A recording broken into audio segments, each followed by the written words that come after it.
Agus tí agus fáilte go hocus pocus lack of focus, the very uneducational podcast that brings you all the unredacted facts on topics that you need to hear. Well, some of the facts. Okay, only the facts we want you to hear. Those topics may include paranormality, witchcraft, true crime, and all the shite talk your little ears can handle. Today we revisit the sick world of Jeffrey Epstein again. With the releasing of the files, the hiding of the files, and the pedo of the files, we need to talk about Jeffrey again. It's Misha Justy, and I, for one, will never eat pizza again, unless it's the new Domino's hot honey and pepperoni stuffed crust. Get it now in the twosome meal deal with a side of your choice. Domino foo-foos. And I'm joined, as always, by a man who has been meticulously studying the Epstein files. He has taken some time off his normal hobby from meticulously studying the Holocaust and the rape of Nanking and the Katyn massacre. It's Oisin Byrne. Former Prince Oisin Byrne. And as always, it's our hostess with the most chest. She has tits so distracting we might start calling them the war in Iran. But no matter how much she tries to make us forget, we will never forget her opinions on Punch the Monkey. It's Danny You fucking bitch. Thomas. It's Danny Thomas MBE, actually. Oh, That's Danny Thomas, tiny, gorgeous monkey hater. Are you calling me a tiny, gorgeous monkey? No, you hate tiny, gorgeous monkeys. What the fuck is your problem? It's just so angry still. I don't hate him at all. I just don't care about him. Tiny gorgeous monkey hater? No, tiny gorgeous monkey hater. Oh, they got this all messed up. That is our first kind of Simpsons reference. We're very giddy for people who are about to talk about some awful things. Yeah. And everyone, take a drink. Mm-hmm. Yeah, let's settle down a bit. Right. So since we left yous, we Since recorded. we've been gone. One bagger. What was I going to say? Yeah, so we recorded on Tuesday night. It is now Thursday night, and already, There's already so much stuff happening right now. It's like I cannot wait to go and talk about fucking mermaids or fucking aliens or next something. week.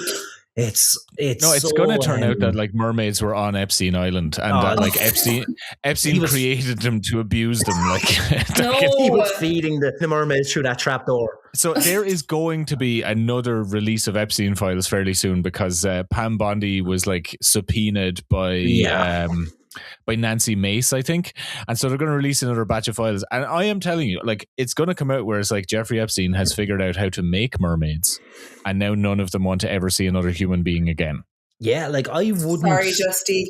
I wouldn't be surprised. I like as disappointed as I am that I won't get to have sex with a half fish woman. It is fish on top, woman on bottom, by the way. There's that reference. I'll get that one out of the way quick. But yeah, like I do think that I do think that the more comes out, like the less it's like anything is surprising. Yeah, anything is surprising. Yeah. Like so. Yeah. Like we'll get into we'll go through this cast of characters that we have here. Mm-hmm. But like at the end, or I don't know if we'll have to do this as a three-parter. We'll just be like, we'll probably dip in and dip out. But like the fact that like what you're saying about Epstein making mermaids isn't all that far away from what some of these things are alluding to.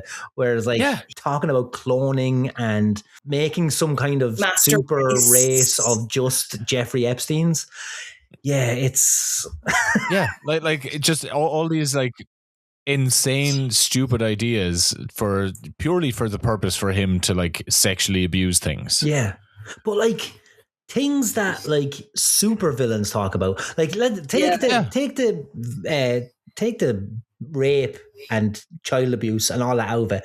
But when you hear of things, I don't want to take it out of it. Okay, we'll still talk about that.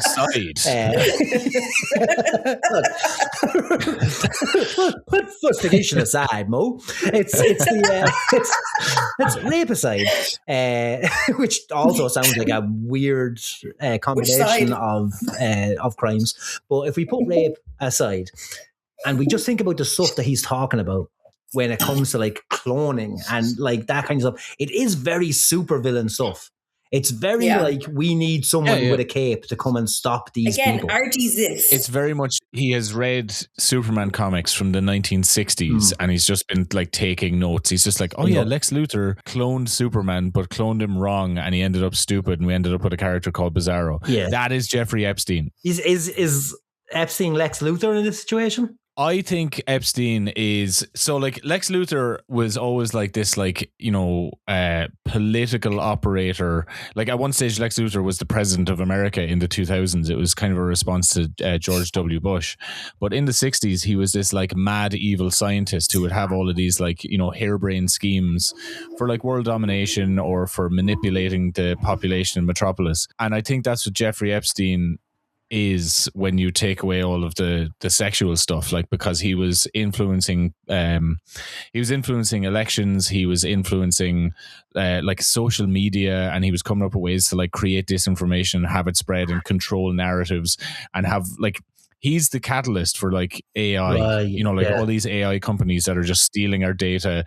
He was the one who like initially was like talking to all these guys. Like, you know, Peter Thiel is an Epstein guy and he's a big AI guy. Elon Musk, he's an Epstein guy and he, you know, he's big into AI. And it's one, like AI is like, if it does take hold the way these guys do, it just means that they will control all information, because you can already see like all the AIs just put out absolute fucking horseshit, and the people who control the AIs, they control the information that gets put out there.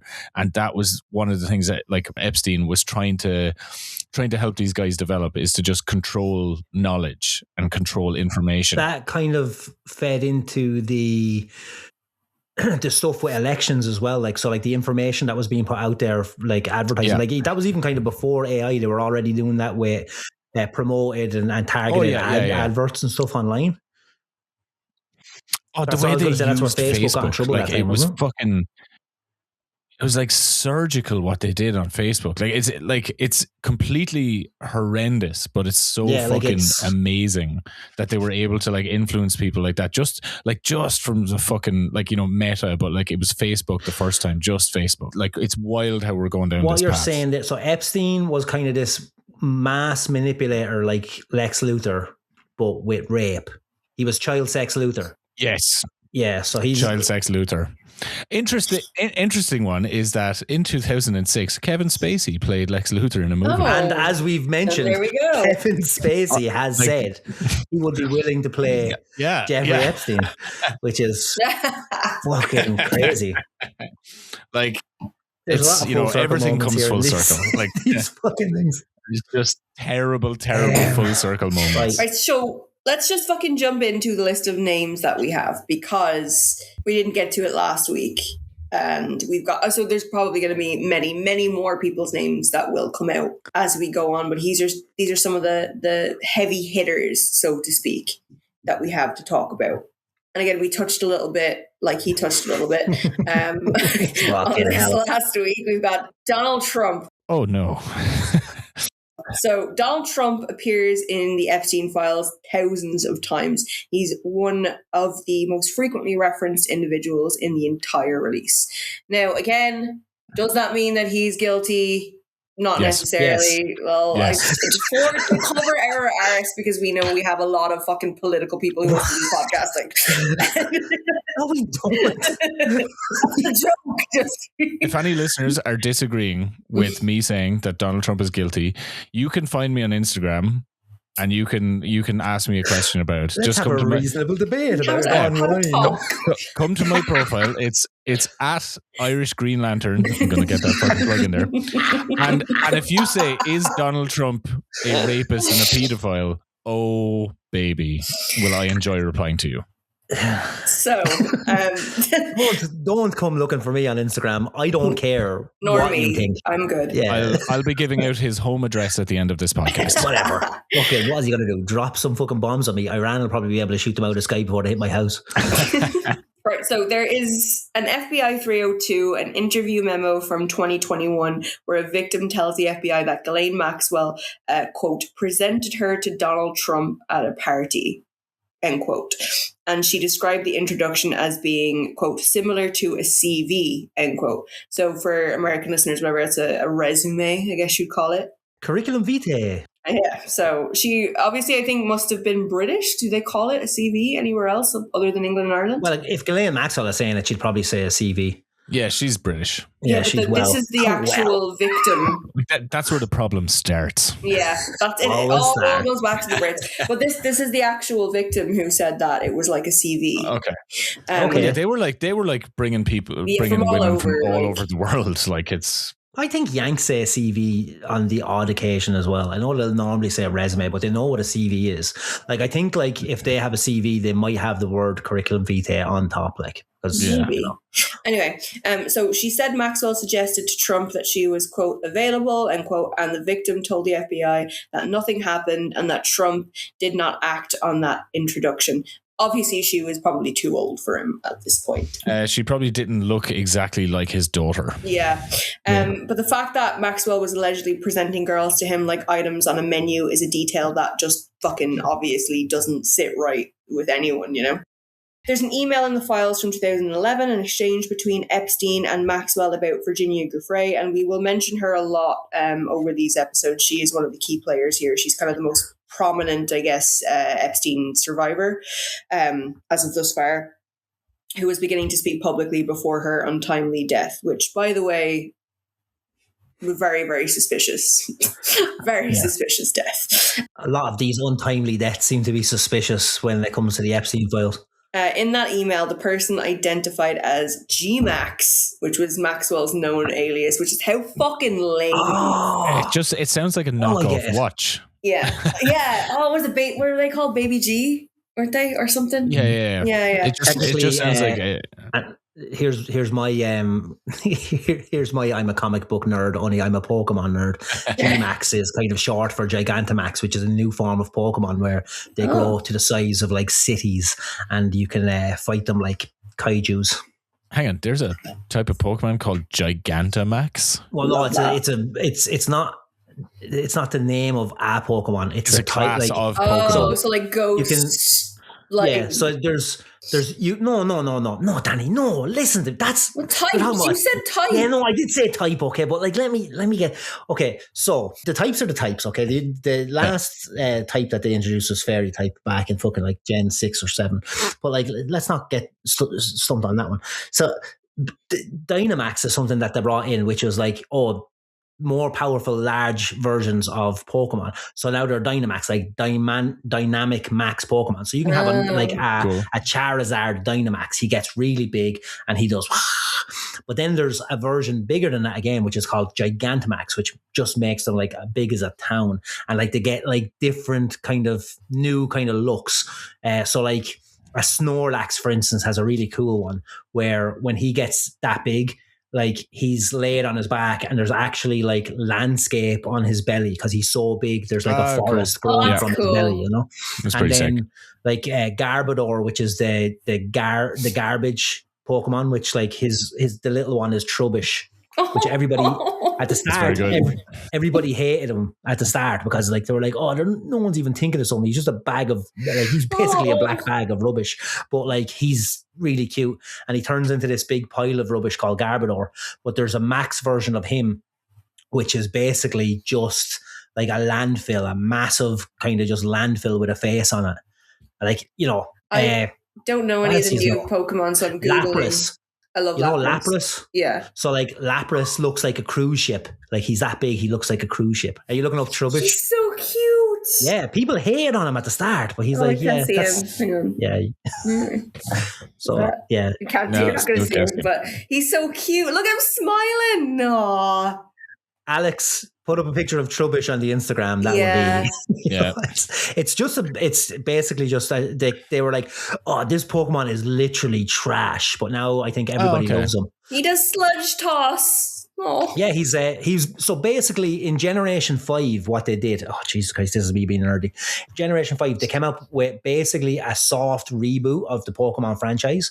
So before they were kind of coming up with like new Pokemon, but in Generation 5, what they did was they basically launched it like it was Gen 1, just with slightly different versions of all of them. So if you remember Grimer, yes, and Muck. So so Trubbish and Garbodor are basically Gen 5's version of Grimer and Muck. So they're the toxic Pokemon. Like, and you've got like there's like the Machamp line, the I don't like those guys. Machop, Machoke, and Machamp. Yeah. There's a version in Gen 5 which everybody hates as well, which is like Timber, and it goes all the way up to Conkeldurr. Timber, Girder, and Conkeldurr.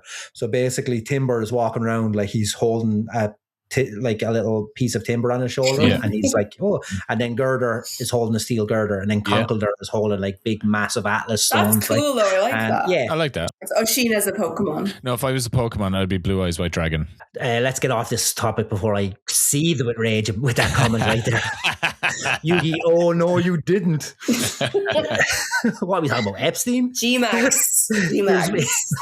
G-Max. Usually talking about pedophiles, and then I'm like, but I really like Pokemon. We all like Pokemon. Does everyone see my Pokemon collection? I think our detours here are welcome, because it's just like talking about the worst things in the world, and then we're just like, hey, isn't a gigantic Snorlax pretty cool? So anyway, G-Max, Maxwell's known alias, writes in an email to Epstein, I thought you said not to involve Donald. Like, involve him in what? We don't fucking know. It was just, I thought you said not to involve him. Didn't say anything. But, you know, that sentence exists in the files. So there's a bunch of emails as well where like they will reference something, and you know, they'll be like, oh, you know, how was the meeting yesterday, or did you meet X, Y, and Z? And there'll just be a reply going, oh, let's take this offline, call me. And it's like, when you look at the things they did feel comfortable putting into writing and in emails, and then when they're like, oh, look, just call me about this one, it's like, what the fuck were they doing that they were like, let's not create a chain of evidence for this particular conversation? It's like you're right. When you see that there's 38,000 references to Trump in the files that we do know, and there's like millions of files that we don't, like they were saying like upwards of 3 million again, like 3.5 to 4 million more files that still have to come out, that we might actually start seeing some of them now. But with those, how many references? People said that there could be like hundreds of thousands of references to Trump in these files. What aren't they showing us if this is the kind of stuff that they are showing us? Or did this just slip through the tracks? Yeah. So the DOJ admitted today, like as of recording, that they have removed approximately 47,500 files because they want to re-review them. And it's like, well, why are you taking these down? Like, who are you protecting? And of course, it is our current subject, Mr. Donald J. Syphilis Trump. Which again, stupid fucking name, Donald Glover. I do love Donald. Yeah, that's a cool exactly. Yeah. Sorry to Childish Gambino. The files also contained an FBI spreadsheet from August 2025 that compiled 12 or more unverified allegations about Trump, drawn from tips submitted to the Bureau. These include allegations about so-called calendar girl auctions and a golf course trafficking ring. And again, I want to stress, these are unverified FBI tips. I'm not saying that they're verified, just covering our ass here. Have you guys read the Calendar Girls story? I've seen the movie. Judi Dench? Yeah. No. So unfortunately, that movie seems like a beautiful sunrise on a summer's day compared to what this story is about. I'm not getting into the detail, but like, it is one of the worst things I've ever read, because these guys they thought that no one would ever find out what they were up to, and the fact that they even thought to do the things that they did in this Calendar Girls thing means that they should just be taken into a field and shot 1 million billion times. Maybe we can do an episode on that. But no. Okay, do you want to briefly touch on what it was? It involved sexually assaulting a load of young girls and then comparing notes together. Fuck it. No. Okay, let's not. And they had like a score system, like they graded the girls based on how they sexually assaulted them. Jesus Christ! I hate men. How do you defend this law? How do you defend men like with that? When you man, it gets so hard. I know. Like, you don't want and you don't want to be the kind of guy who's like, but it's not all men. But like, but it isn't. But there's enough that it is. But it's always men. That's It's like not all men, but it's always men. Yeah, like, and it comes to a point when you're like, you don't want to be like, but that's not something I would do, and then you just sound like, obviously that sounds like something that you would do. But like, if you look at like recent stuff, like, do you remember the Giselle Pellico case in France? Yeah, her husband had like 60 men rape her or something. Yes, so over like 25 or 30 years, this guy in a small town, so like these are all local guys that would see her in the fucking corner shop every day for like 25 or 30 years. He would drug his wife so that she was essentially a corpse, and then he would just bring these lads in and be like, oh, this is what me and my wife are into, and these guys would then rape this woman as she was drugged, and he would film it, he would take photographs of it, and she found out by accident. Like, it was, I think the cops were like looking at his hard drive for something else, and they brought her into a room and showed her a bunch of stills and were just like, we just want to talk to you about this. Like, do you know anything about this? And she was looking at it going, what the fuck are you showing me? How many men was it? It was like it was 70 men that were local. Like, and that were local. Elderly, right? At the time, she was into her 60s. Well, now she's like, I think now she's around 70. And by the way, like, Giselle Pellico is like badass, one of the biggest fucking heroes ever, because she was just like, I'm not doing this anonymously, because if I'm anonymous, everyone else involved in this is anonymous. And so she was just like, fuck this. I'm gonna make them pay. I'm gonna show everyone what these cunts did. And like, you know, everyone involved was found guilty, but they're after finding another similar case, I think in Germany this time, and it's this guy who would drug his wife and get all the local guys to come in and assault her when she was unconscious. And it's like, there is this global culture amongst men where people find this completely acceptable and normal, and they're just like, well, like, all it was like, that man said I could have sex with his wife, and it's like, she wasn't there, bud. Like, she was sleeping, she was unconscious, there was like not a fucking horse kicking her wouldn't have woken her up. That's how drugged she was. And you just see more and more of these cases, and it's like, it's there with Joseph Fritzl, it's there with fucking, I was going to say, the Fritzl thing is fucking crazy, like. Yeah, and it's always just these men who think that like women are objects and things. And, you know, Jeffrey Epstein is like the king of guys like this, because he had endless fucking resources to do what he did. Do you think, right? And here's one of the kind of theories that always rattles around in my head of like why we restrict the whole, like, the free the nip movement, I think could, but like, I do believe that could save a lot of kind of victims in the future, where like what we do is we make men kind of want to see the form of a female by hiding away the form so much, so that, like, you know, like a young lad is horned up all the fucking time, like, and when he sees a nipple he goes fucking crazy for it, like. But if you see them flopping around the beach fucking 24/7, and you know, it's all over the place, and it's now commonplace that like they're not sexualized so much that like, you know, like, slut shaming, I think, is a big problem. It's like why we have incels, like, is because like we do this thing, like, whereas like I do believe that when it comes to promiscuous women, that like it should be the opposite. Like, we like, I don't mean like your Bonnie Blues and, you know, these women. Well, she's a professional who's like working a character. Pregnant now. Yeah, is she though? No. How many times has that come out, Danny? Well, apparently she is. She came out and she said she was. You've been bamboozled. I haven't. You've been Bonnie Blued. Get yourself tested. But you this can do a test like, at home now.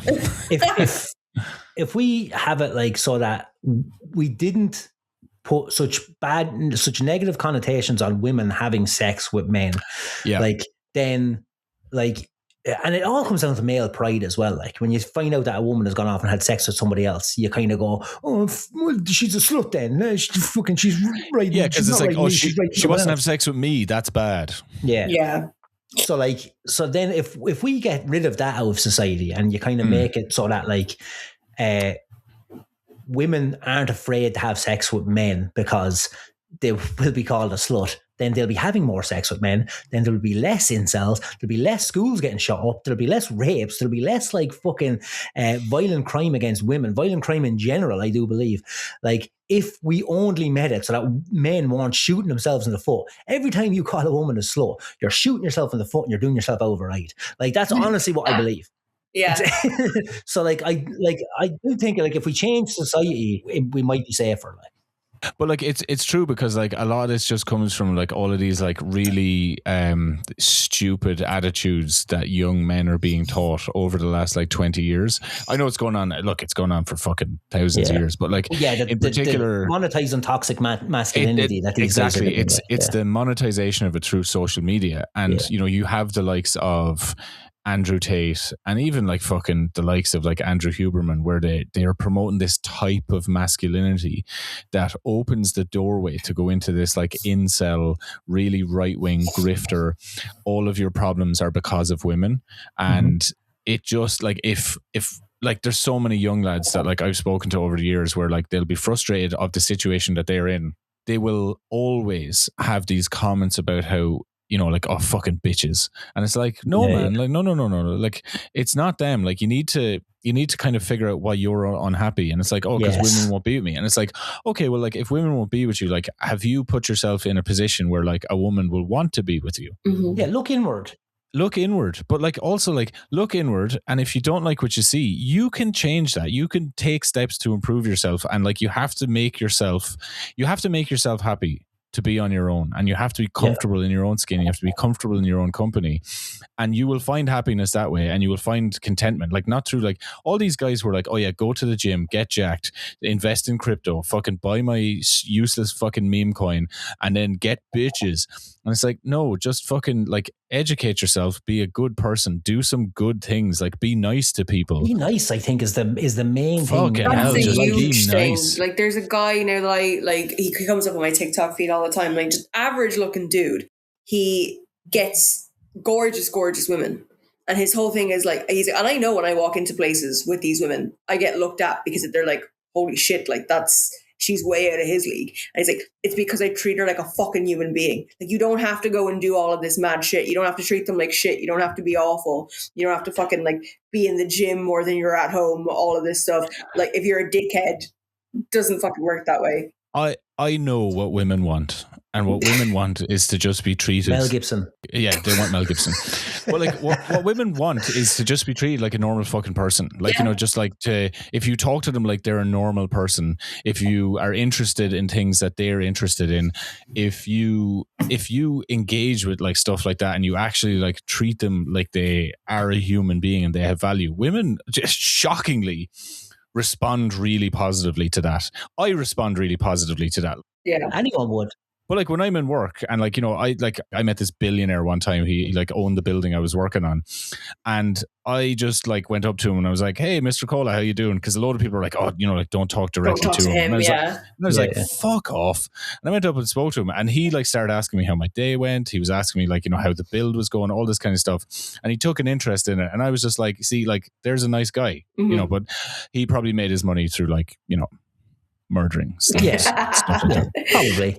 But it is I used to get it all the time with in the wrestling. Like people saw me. I was a fat guy in spandex, and people would say like all the time, I always got this like, Justy, you're punching, aren't you? You're punching out your league. I was always out with these fucking sweaty, smelly wrestling fans as well. Yeah. It's funny because I think what they see from me is like, first of all, a very silly person. I also played a bad guy most. Even when I was good, I was still bad. Like, you know, I was still, bollocks. Yeah, I was always a bollocks. Like.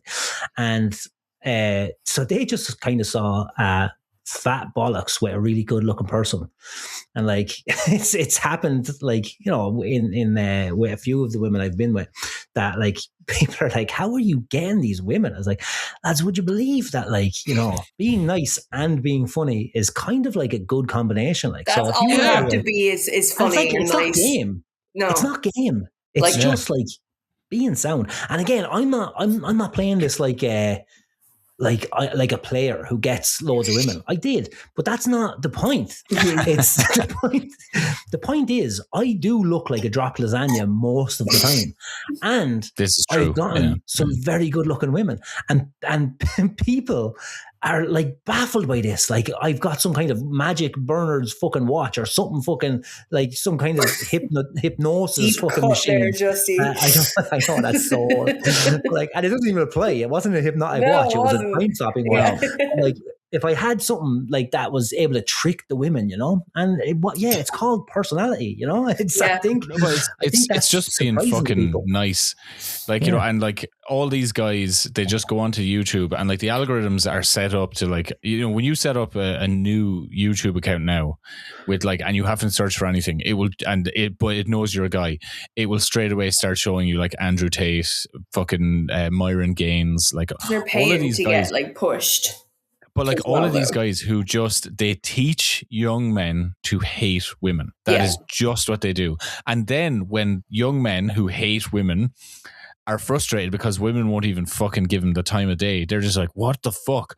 This is women's fault. And it's like, no. When you meet a woman, like, you will refer to her as a bitch to her face. Like, that's where you're going wrong, bud.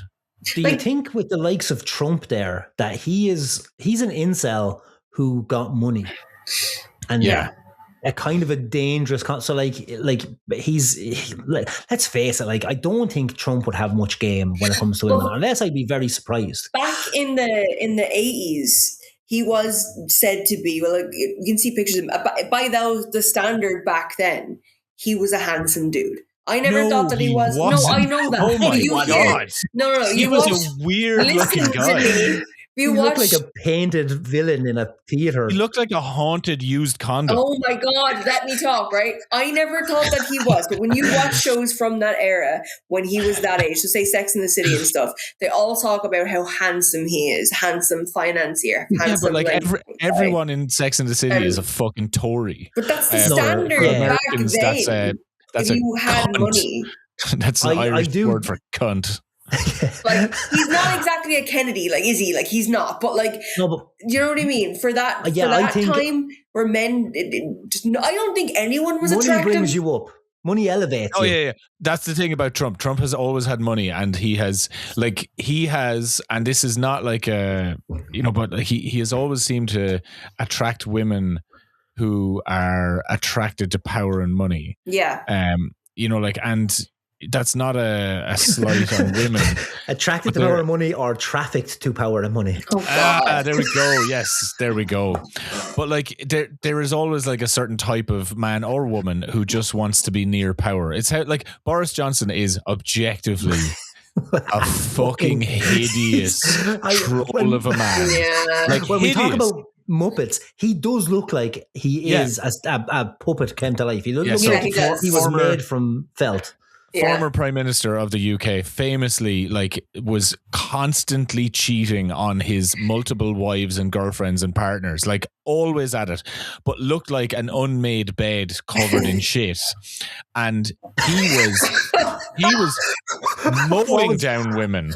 What was the name of that? The artist who made the unmade bed was it's like not Yoko Ono, but like it's like no, she was British, but like that was, she also put a toilet into a. Was it Marina Abramovich? Abramovich, I think. I don't think it was. I don't think it was Abramovich. But anyway, let's move on. Right? Let's go from incel with money to an actual person with game. So there's also a 1994 civil lawsuit from a Jane Doe alleging that Trump sexually assaulted her at an Epstein party when she was 13 years old. We did mention this a little bit last episode. The case was filed, withdrawn, refiled, and ultimately dropped before trial. Trump has denied all allegations related to Epstein as a whole, as we know. But here's the thing. You can look at all of that and then just say, well, nothing was proven. And that is true. That's true. But the reason that nothing was proven is that nobody has tried to prove it. And that's the whole fucking point, that it just gets dropped before it can go anywhere. Yeah, anyone that like the way America is sitting right now, that the Democrats aren't in power. Yes, like they don't have kind of any power, because they're outnumbered in the Senate. They're a minority in the Senate and the House. The House, yeah. So they're kind of fucked either way. So no matter what, they can push and push and push, but they're the opposition, fighting from like underneath, and they can't really dictate what. Dictate's a good word. They can't dictate what Trump can do. But now what Trump has done with the fact that he has started a war in Iran, which, by the way, as well, when we look at things like that, like the Venezuela thing, all makes sense now. How he was lining this up for a while. It wasn't everyone's just like, oh, he's after coming out and just dropping a bomb on Iran all of a sudden. No, he knew what the story was. He knew that he had to seize power. He wants to be a dictator who wants to stay in power in the United States, which is something that you cannot do. You can't serve more than 2 terms. But he wants to serve a 3rd term, or at least extend his 2nd term indefinitely. So what he needs to do is start a fucking war. Yeah. Who can he start a war with? He can start a war with Iran, because he's already, now people are saying like, oh, Israel pressured Trump in. And Trump came out and was like, maybe I pressured them to do it. Like, it's funny how it works. Jesus. It's just, I love how anytime anyone, like, you guys can't see this because it's not a visual media, but when either of the guys mention Trump, the hands go up, and it's my favorite thing. The accordion hands. It's so funny to me, like every time. It's huge.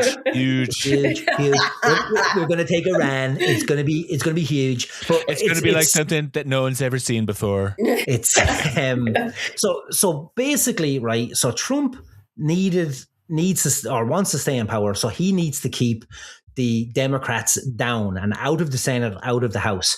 Now, we can say he's going about it all wrong, because he is polling very negatively. So now what he needs to do is stop the midterm elections. The only way he can really see himself stopping the midterm elections is if he makes sure that there's a war ongoing, and then he can invoke these laws that means no elections are happening because we're in a crisis time of war. Yeah. So he looked at that, and people think it's a split decision, but when we look at Maduro in Venezuela, he didn't just pick him out of nowhere. Venezuela has enormous oil reserves. Huge. So, like some of the biggest in the world. Huge. Some of the biggest. They're huge. Not a lot of people knew that they had oil, but it's people true. Are saying this. Really people true. Are saying it's probably the most oil. Stop. People are saying this. My vagina just shut closed like a fucking fly trap. I'm like, Jesus Christ. I've never been drier than I am right now. Don't worry, it'll moisten up when we start talking about Clinton. So when it comes to Venezuela, he was already planning ahead. So now, like, they take charge of Venezuela. They're now in charge of Venezuelan oil. He was talking about it. Which they are. He didn't get a bunch of people in to talk to about like infrastructure in Venezuela. The first people he got in was a bunch of oil companies, and got them all around and was like, let's all talk about oil, everybody. While there's people starving in the streets of Venezuela. And most of them were just like, yeah, cool. Yeah, sure. They're all like literally like dogs lapping at his fucking feet, being like, pet me now, give me some oil, sir. And it was, and then when it comes to Iran, and all these people said, what is he doing attacking Iran? It's where all the oil in the world is coming from. This strait. The Strait of Hormuz. The hormonal strait. When that's what we call Danny sometimes. And She's not straight. she's something. She's definitely not feminist.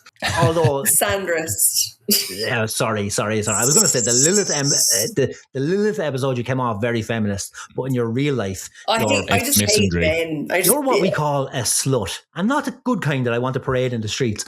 So the okay, I'm going to have to retract that allegedly. So this strait in Iran is where all the oil comes from, apparently. In the Middle East to get shipped out there. I keep thinking that as well. It's just been in my head all week, and I feel awful that anytime I hear it, I'm like, yeah. Also, I've been doing Epstein files. I want to see the Epstein files. Oh, that's great. There's a lot of cyclical songs going around in my head these days. But Iran, anyways, everybody is saying, like, everybody's saying that Iran has all the oil. What are you doing? Like, any of the oil that comes from the Middle East is going to, like, has to come through the strait. And if you lock that up, you're going to fuck it. And oil is going to cost so much. Yeah. Now all the prices of oil is going to go around the world. Mm-hmm. But who has control of Venezuelan oil? This is oil? how fucked it is. The price of oil has already started going up, but the oil supply that everybody has is already in those countries. Yeah. So people are just raising the prices of the oil that they bought for a normal price, and we're all just being gouged because fuck everybody. Yeah, but it happens with everything. Like and plus all this insider trading that we know goes on, bringing it back to Epstein and stuff like that, with the stuff where, like, the 9/11 stuff, or even, like, just all the kind of the Andrew Mountbatten Windsor stuff, where it's like all these kind of coincidences of Epstein knows a little bit more about some stuff before that stuff happens, and weird trading practices happen just before the thing. This all happens before the war happens as well. So, like, all these insiders who know what's going to happen are all making money off of the fact that a war is about to happen. So it's not just like investing in, like, say, oil stocks and investing in, like, futures and all this kind of stuff. On the Thursday and Friday before the invasion of Iran, there is a invasion. Sorry, not an invasion, not a war. It's a military operation. Mm-hmm. No boots on the ground. So there is, it's like a betting site in America. It's called Polymarket, and on that there was a flurry of bets saying America will start a war, or they will, like, start a military operation with Iran tomorrow on Saturday the 28th.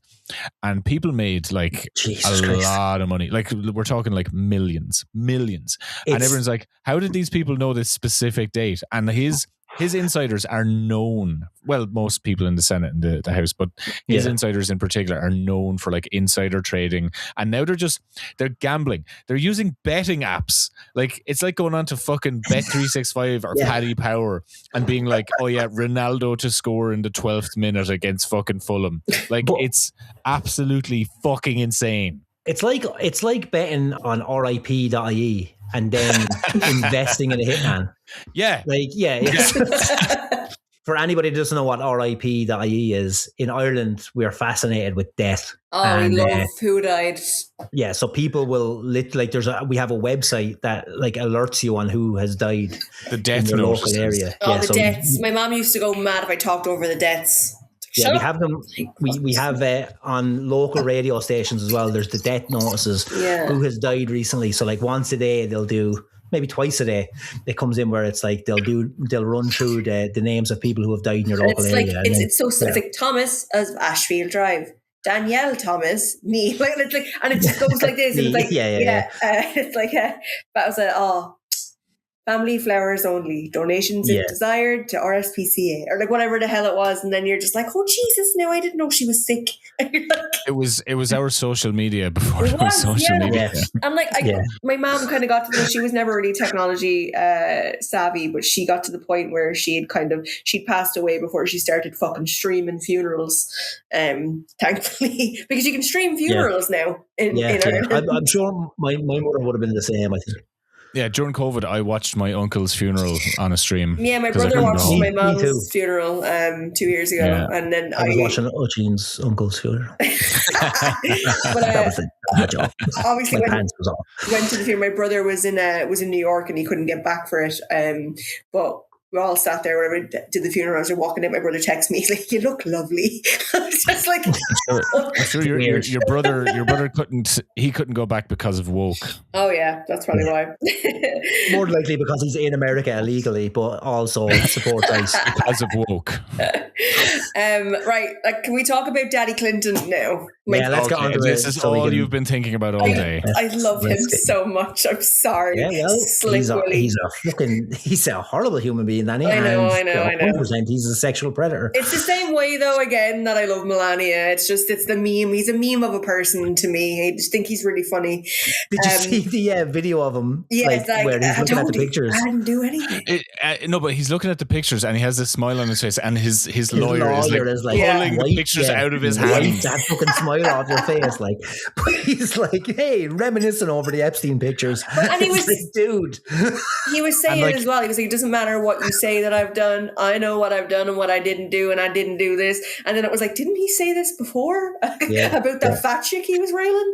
And First of all, Danny, let's not fucking call Monica Lewinsky fat. Like, that's I what hate the when they person do this. said in the meme. I'm talking about the meme, not like. Oh, okay. No, it's just Danny hating women again. Oh, yeah, again. God. I think Monica Lewinsky's hot. I'll say it. But Monica Lewinsky was. Yeah, she's fucking gorgeous. I would have sexual relations with that woman. fucking hourglass body on her. Now she's a mommy. Like, she's actually fucking. Yeah. She's hot. Like, she always has been hot. Like, I think the thing with Clinton, where like he was just like, look, I didn't know what was going on. If I did, I never would have been involved. It's like, yeah, of course you're saying that. Like, whatever. Yeah, that's what you have to say. I think Bill was just over there having sex with adult women. I think like, so. I think shit, that's. But I think like we all know, like he cheated on Hillary very famously with Monica Lewinsky, and there was another woman like Paula something or other. Yeah, but like there was like two that became like public knowledge. So fucking this is where Bill Clinton was like all over. But I do believe that you people are also riddled with the liberal mind virus, where you can't see past the fact that he was still on the island. He was there. Like he was there. Just playing saxophone. He was a Tim Robinson character with his fedora and a saxophone. Yes, okay, Danny, we know you love. I think you should leave now. But let's not gloss over the fact that Bill Clinton was on the island with Epstein, a known sex trafficker. Okay, yes. So again. All I'm saying is, if we're talking about the likes of the Howard Lutnicks and these guys, it's like, you must have known what was going on the island if you were there as well.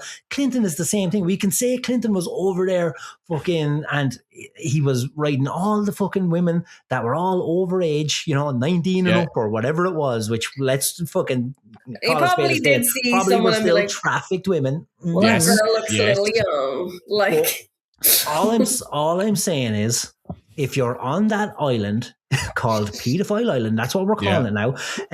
No. Don't let the name fool you. It's actually a peninsula. But like, if he's over on Little St. James and he's involved in all these people, and you're telling me, I didn't see any children. Come on.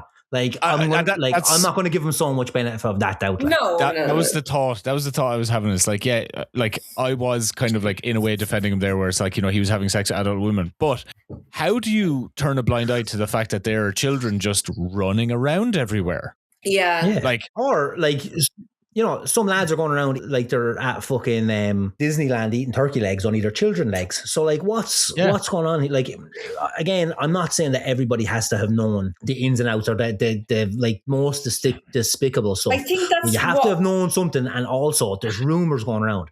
If I was hanging around, and people knew. Yeah. So if I was hanging around in a bunch of people, and there was rumors going around that the guy hosting my party was munching on kids, I would probably not be at that fucking party. Here's the thing, though, right? So, and this is, I'm not trying to justify this in any way. This is just a thought that I've had, right? So there are certain friends that you have that you probably can't go. So, say for instance, my best friend Elise, right? Very, very pure, innocent, calm, nice person, right? Not that much. Not that much. She mocked my dog's hair. She actually didn't. It was Mickey. She just laughed. She's friends with you? She's friends with you? I couldn't believe it. But she's very nice, very like sweet person, right? So I couldn't fucking bring out a bag of Coke on a night out with her, because she'd be like, what the fuck? Like, I'm not into that, whatever. What do you do with that drink in the bag? Yeah, you kind of cater your things to. So would it have been a case of where he's like, oh, listen, Bill isn't really into kids, so can we have like just the older side of the fucking... Danny, stop playing devil's advocate here. I think this island was like the fucking... I'm just saying, because it is a House thing of that like, Horrors. you kind of would hide different things from different people, and you Do you want to would... know? Do you want to know another email that is like, it is like the stuff of nightmares? There is an email where they talk about removing the teeth from children because they bite too much. Like, like that's the level of fucking depravity. Like, yeah. So like they were, and like you saw that video. There is a dentist chair. Yeah.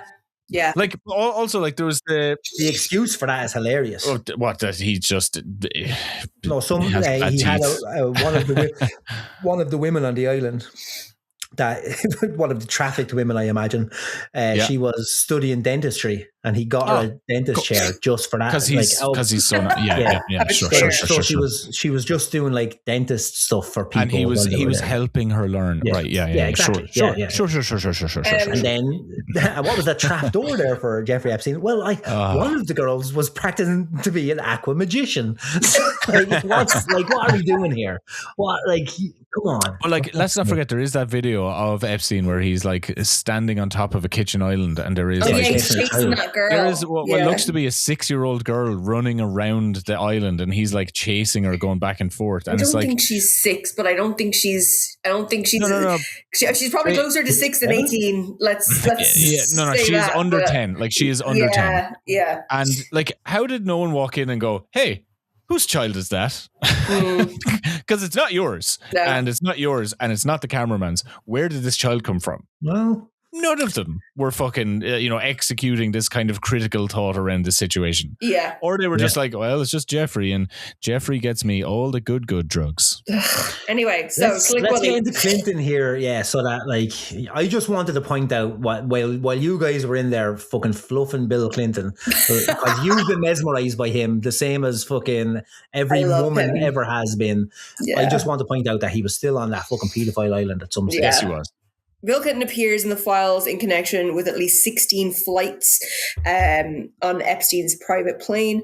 In a 2016 deposition, when Epstein was asked questions about Clinton, he invoked the Fifth Amendment to every single question, which is his right to do so. But, like, it is weird that you're just like, no comment on everything. Well, people have wanted to comment on the Clintons before and have turned out very dead. Mm-hmm. Oh, yes. There's an email from October of 2009 where socialite Peggy Segal, which we'll get into her a little bit later, she's a weird cunt, writes that Bill Clinton and Jeff Bezos were there at a party hosted by Ghislaine Maxwell.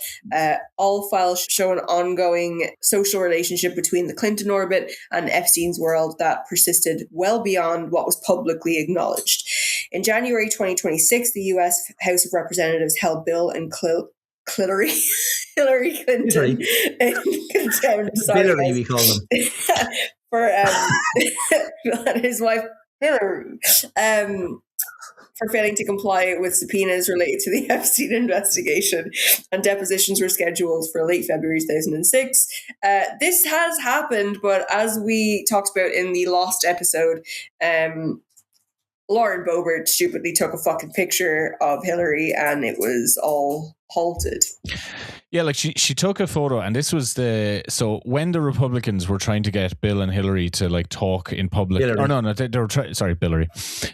to get them they wanted to get them in front of them so that they could just confront them and have a go and basically humiliate them for Trump. That was the whole point. Yeah. And the Clintons, Hillary, were just saying like, oh no, we want to do this in public. Like, you want this to be like a Senate judiciary hearing. We'll do it in public. Have like 1 million cameras. We have nothing to hide. So please, like, let's do this. And Hillary had nothing to hide. I love like Hillary was like, we've got nothing to hide. Confident, and then Clinton was behind her sweating that fucking brick. It was just like, Hillary, for the love of God, stop talking. And like, she's just like, have you talked to me like that? Do it again. Hillary, for the love of God, stop talking. Just just imagine I have a saxophone as well. Will have sexual relations with that woman, Danielle Thomas. Record that for me. I'll listen to it later. The Clintons were just like, yeah, look, let's fucking do this. Let's do this in public and let's do it live. And they were just like, let's fucking go. No, I was going with Bill O'Reilly. Different reference, Bill O'Reilly reference. Fucking live. Let's do it fucking live. Let's just do it fucking live.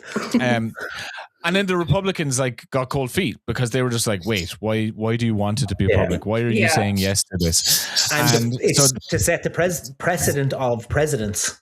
Is what they're talking about. Exactly. And so the Republicans have completely scored an own goal here because now they have set the precedent that a former president and a former secretary of state can be brought in and grilled like the fucking criminal that they are. And Trump is already a felon multiple times over. He is a convicted felon.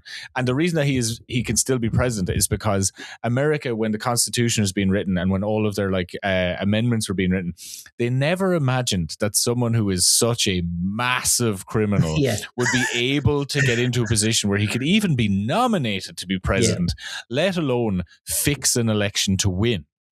I think if the Dems ever get back in, if it ever happens, if there's ever a free election again, that they really should put that up for referendum to make an amendment that no criminal. It's you know what, a felon, if you have a felony, you can't get a job for the US Postal Service if you are a felon. Yeah. But you can be president. It's fucking ludicrous. I think you should be able to get a job. With certain felonies, you should be able to get a job. If you have a felony where you've killed a school full of children, then you should not be allowed to be part of society. But there's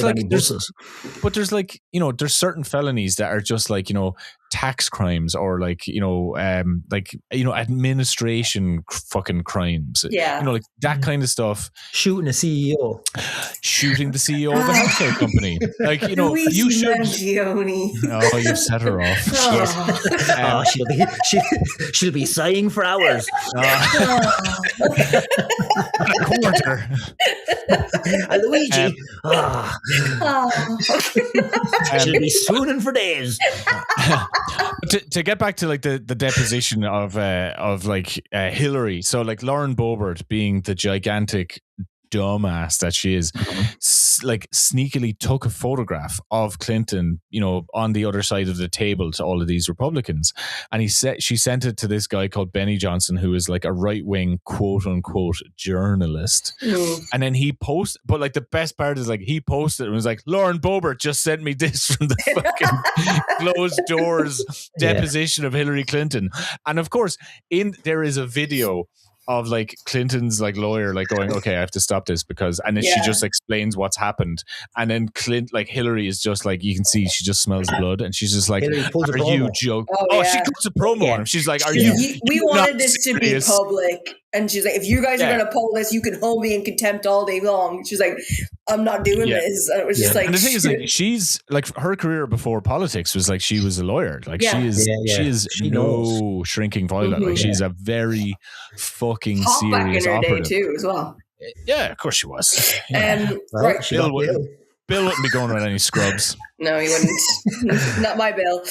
Bill don't want no scrubs. I only date really hot women, no scrubs. That song, I swear to God, that song, No Scrubs, that was actually about me. What do you mean, subpoenis? I've got a great penis. and just his lawyer being damn you, Bill.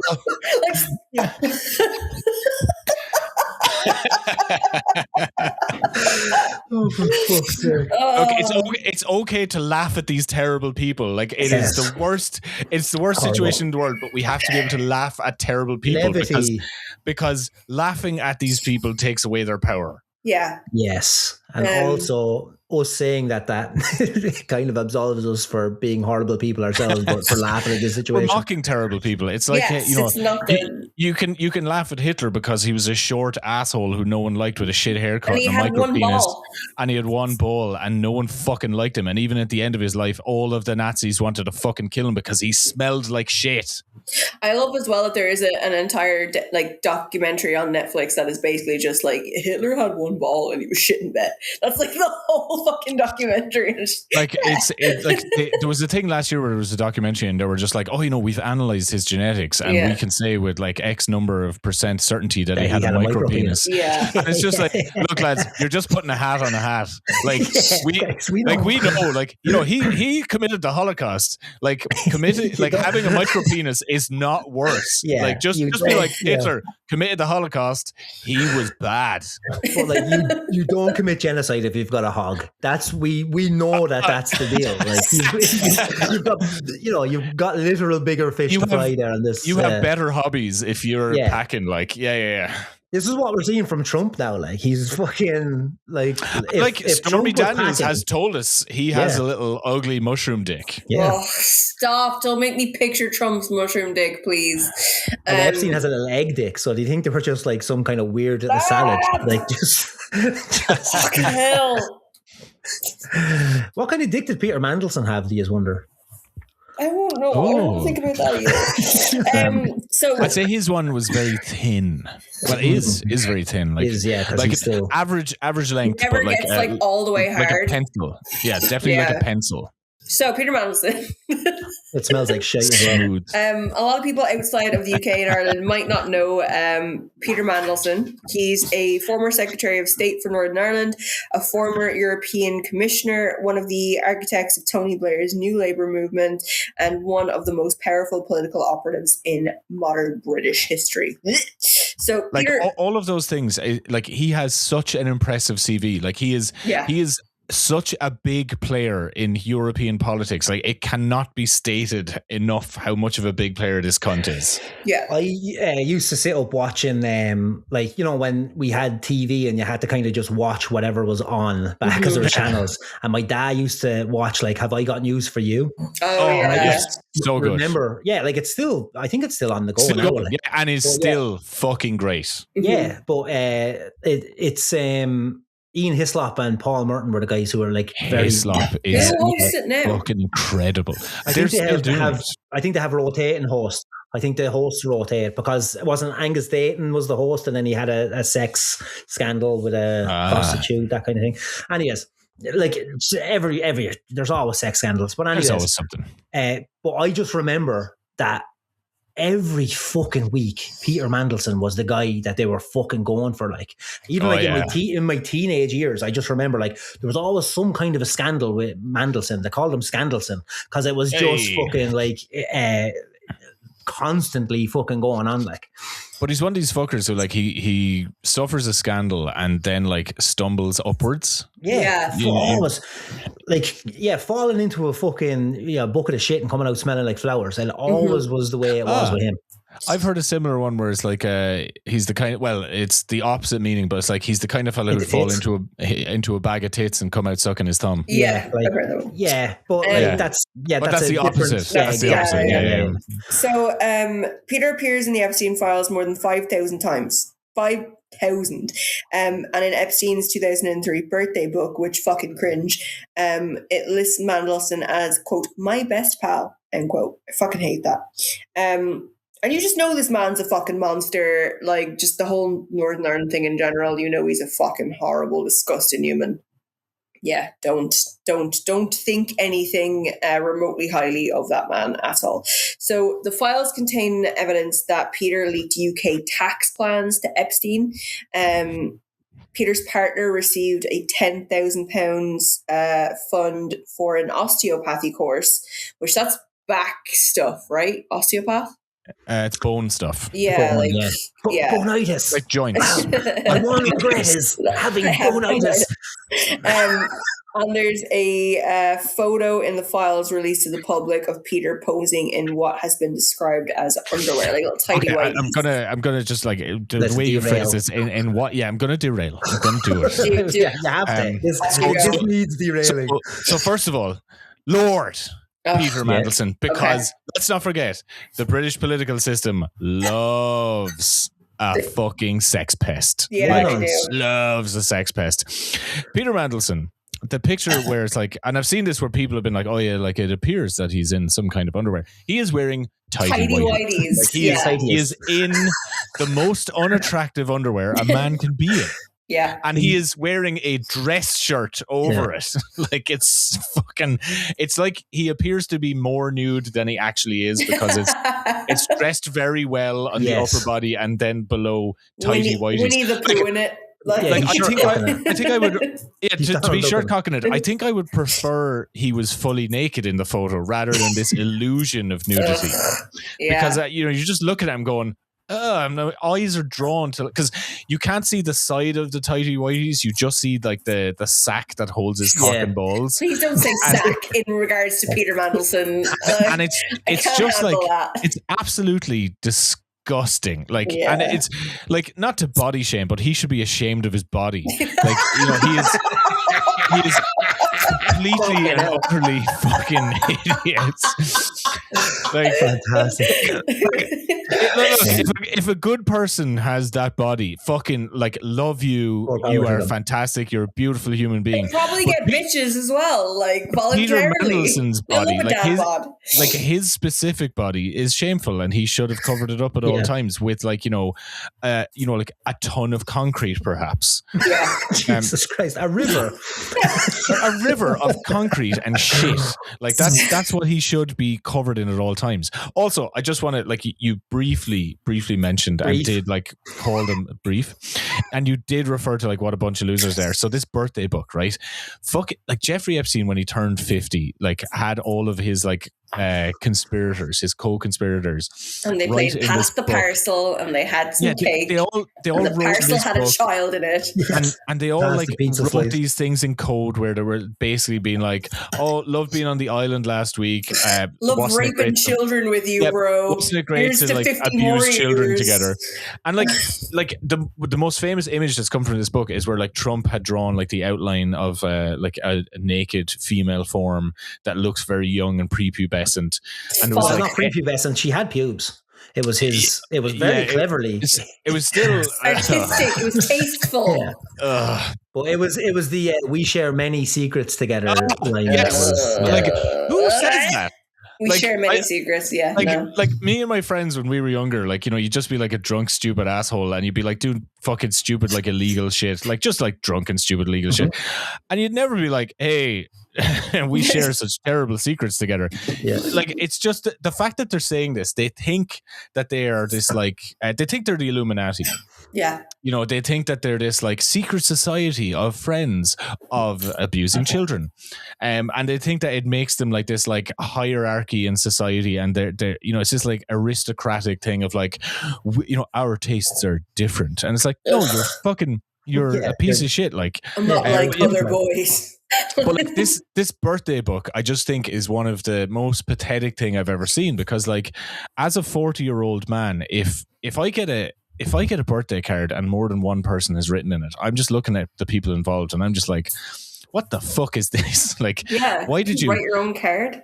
Why are you doing this? Like, this, I don't need you to tell stories about me, even though people are being very nice to me. I'm like, I don't need you to do this. I am old. And if I swear to God, like, I didn't have a 40th birthday party because I was just like, I'm too old for that. I was the same. Yeah, I was like, what are you doing? Like, they don't get like, oh, you should have a 40th. No, thank you. I went on a holiday. I didn't have a 21st or a 30th. I was like, no, I don't want people looking at me. No friends. When I turned 40, I went on a holiday with my wife, like an adult. Yeah. Yeah, you got away with that one.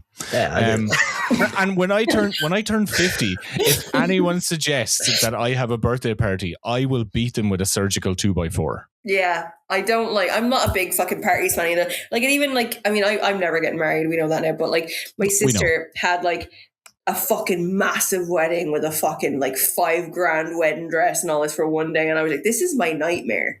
Like, that I don't understand it. I really I would freak the fuck out. And then I just like, I don't care what people have to say. I don't like if you're writing nice things. I'm like, yeah, whatever. I'm going to go lie down over here and go on TikTok and scroll memes. Thanks. Bye. So to get back to Peter Mandelson, because like I fucking hate this guy, right?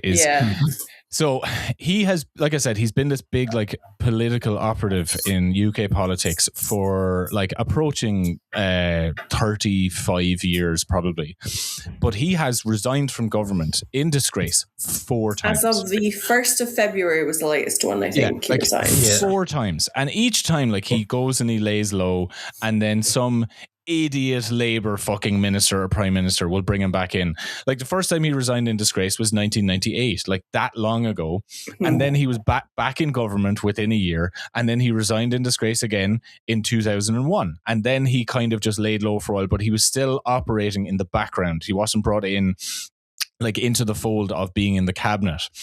Then when Labour won in 2024, Keir Starmer, notorious gobshite. And I voted Labour because I wanted the Tories out, but like Keir Starmer's just a big old disappointment. That's another thing. But Keir Starmer made Peter Mandelson the ambassador to America, which like when you're the UK, that is like a fucking top 5 job in government. Like the relationship between the UK and America has the biggest impact on your economy, like, you know, more so now after Brexit compared to like, you know, the relationship with the European Union. And cynically, I think like Labour, the top brass in Labour, knew about Mandelson's still close relationship with Epstein after he claimed he never spoke to him again, and thought, well, Trump is an Epstein guy, Mandelson is an Epstein guy. I'll put them together because like they speak the same language and they're into the same things, and they also like they know dirt on each other. So they can like, you know, Peter Mandelson knows what Trump has been up to and knows what his tastes are like, and they're cut from the same cloth. So I think I'll put them in the room together and it'll help me, because Trump is like, oh, you know, I like Peter Mandelson because, you know, we went to the same sex crime parties. Then like it came out in the media that like Mandelson had said that he stopped talking to Epstein in like 2005 or something, but it came out that they were still emailing each other like into like the 2010s, and then he had to step down as the ambassador to America, but he remained part of the Labour not government, but certainly the environment like of government. And then it came when the latest like, you know, or sorry, at the end of last year when like, you know, more stuff came out that like Mandelson was like still like deeply involved, then Labour were just like, okay, we're kicking you out of the party, like you're no longer allowed to be a member of Labour. And like he's in the House of Lords because, like I said, it's Lord Peter Mandelson.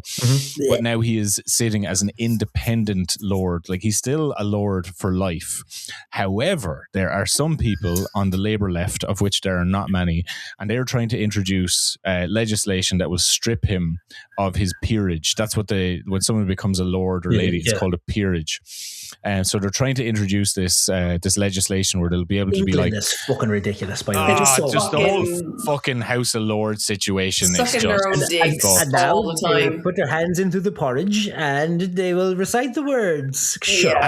And it's like it's peerages for life. So when you're made a Lord, and like what happens is the way someone is made a Lord at the end of each government, the former Prime Minister can make their friends and their family lords.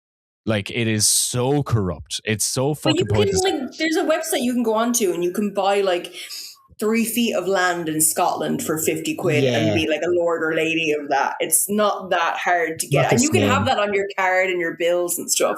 No, but like these people I could be a lady. No, you couldn't. Technically, I could. No, but these people get to influence and form and shape laws.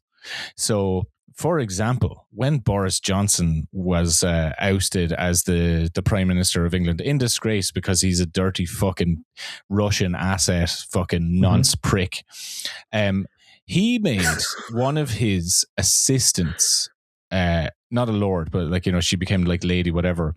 And it turns out that, and this woman was like 22, 23 years of age. And it turns out that Boris knew her mother about 22 or 23 years ago. And she strikes a really weird resemblance to Boris. And now she's in this job. She says racial slurs just. Yeah. And now she's in this job she has this job for life where she gets to influence and shape the laws of the land. Like the system here is completely fucked. And yeah, Peter Mandelson, fuck him, fuck that guy.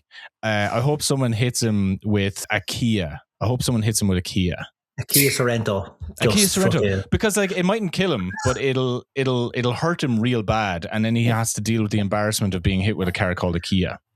You just got murdered by a Daewoo. A Daewoo Lannis, bitch. Tell me the movie. Pineapple Express. Yes, very good. Very good. Next on our list, then we have everyone's favorite disgraced royal. We have Prince Andrew, the artist formerly known as Prince Andrew. So several hundred mentions in the Epstein files, 3 photographs that are going to haunt the British monarchy for a generation. I think more since I wrote this. Oh yeah, like he's going to be in there like tens of thousands of times. Yeah. In the photos which were released as part of the document dump, Andrew is seen kneeling on all fours over a woman lying on the floor. Over a child. All of the child CPR dummy. It could be either one. Like it's that was the thing. Like he's apparently he was practicing. This is what the excuse was, that he was someone who knew how. Like he was someone on the island who could practice CPR. On an island. We're just going to be swimming. Yeah, he was in the army, of course. You know, the first thing you would do if you got a member of royalty on your island is like, teach us how to do some CPR, please. Can you teach us to save a life, Andrew? Like staying alive. But anyway, so he. Where am I going with this? Raping a child. No. I knew where that was going, and I still joined in. So leaning over this woman, the woman's face is redacted, but Andrew's is not.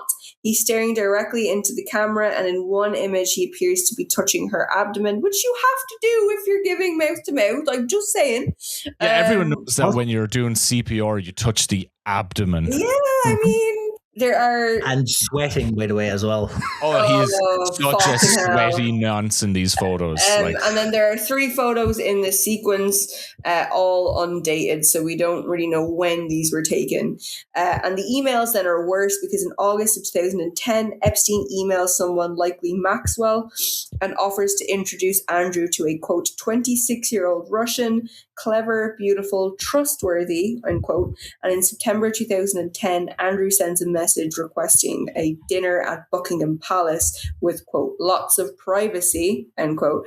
And Epstein responds that they will, quote, need have private time, end quote. Which just like these fucking dorks. Says to me, he's probably fucked a lot of kids in Buckingham Palace.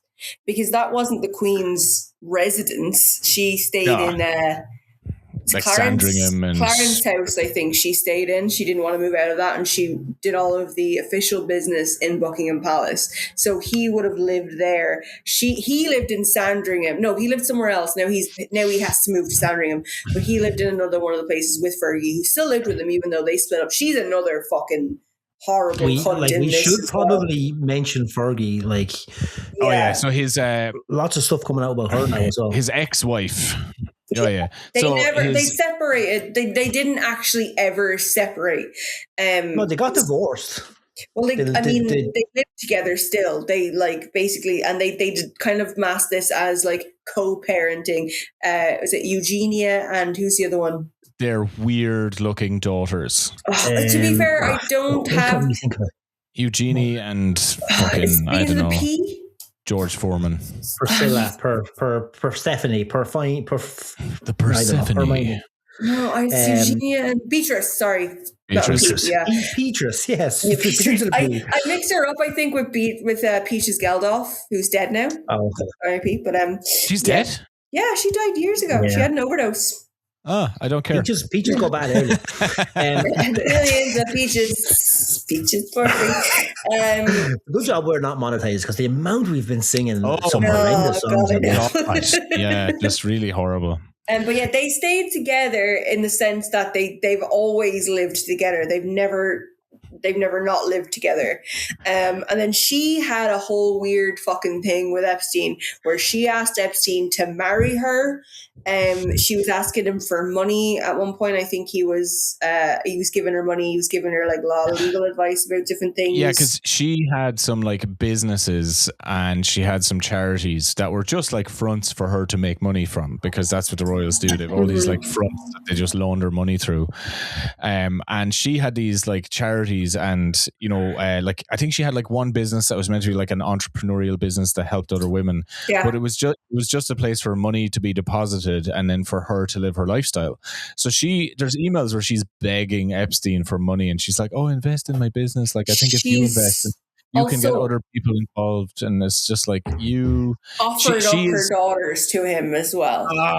But like there's a lot of talk about that with the daughters, like, and they cut her off as well, and they cut Andrew off. Like the daughters, to be fair to them, don't have anything to do with either of them. Well, those women, I'd say at this point, it's just like a PR. They know where their bread is buttered. They're going to do it. They're going to say like, "I want nothing to do with it," like, because they're in their 30s. Like, they've got their own businesses and stuff now, and they have every kind of. Oh yeah, they have businesses. Yeah, well, sure. You know what I mean. I think Beatrice does like modeling. I don't know, but like, but whatever. Why? Like she looks like a horse. It's that's a sell if you're a model. It's like it's the uniqueness, like weird, like gap teeth were a huge thing in like I'd say like the kind of 2010s. Well, like Jagger's daughters, wouldn't it be? Yeah, Georgia May. But that's like a thing. Like that was, and then like, even like I watched, not to derail it completely, I will get back onto it, but I recently watched the America's Next Top Model documentary on Netflix.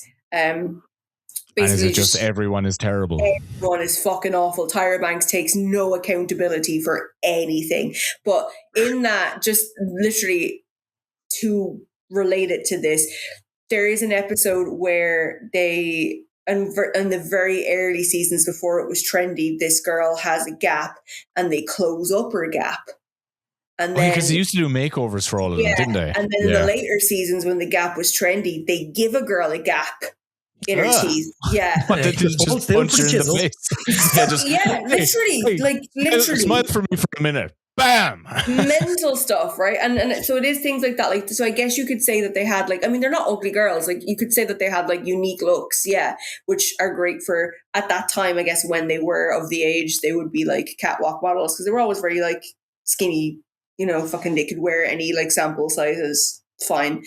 But there's emails that she was very much being like, I will give you like Beatrice or Eugenia. I think it was the younger one, which I think was he comes on and says like, I'm going to be in London. Are your daughters around? Yes. And she mentions that, I think I forget which one it is, but she mentions that she's off on a shagging holiday.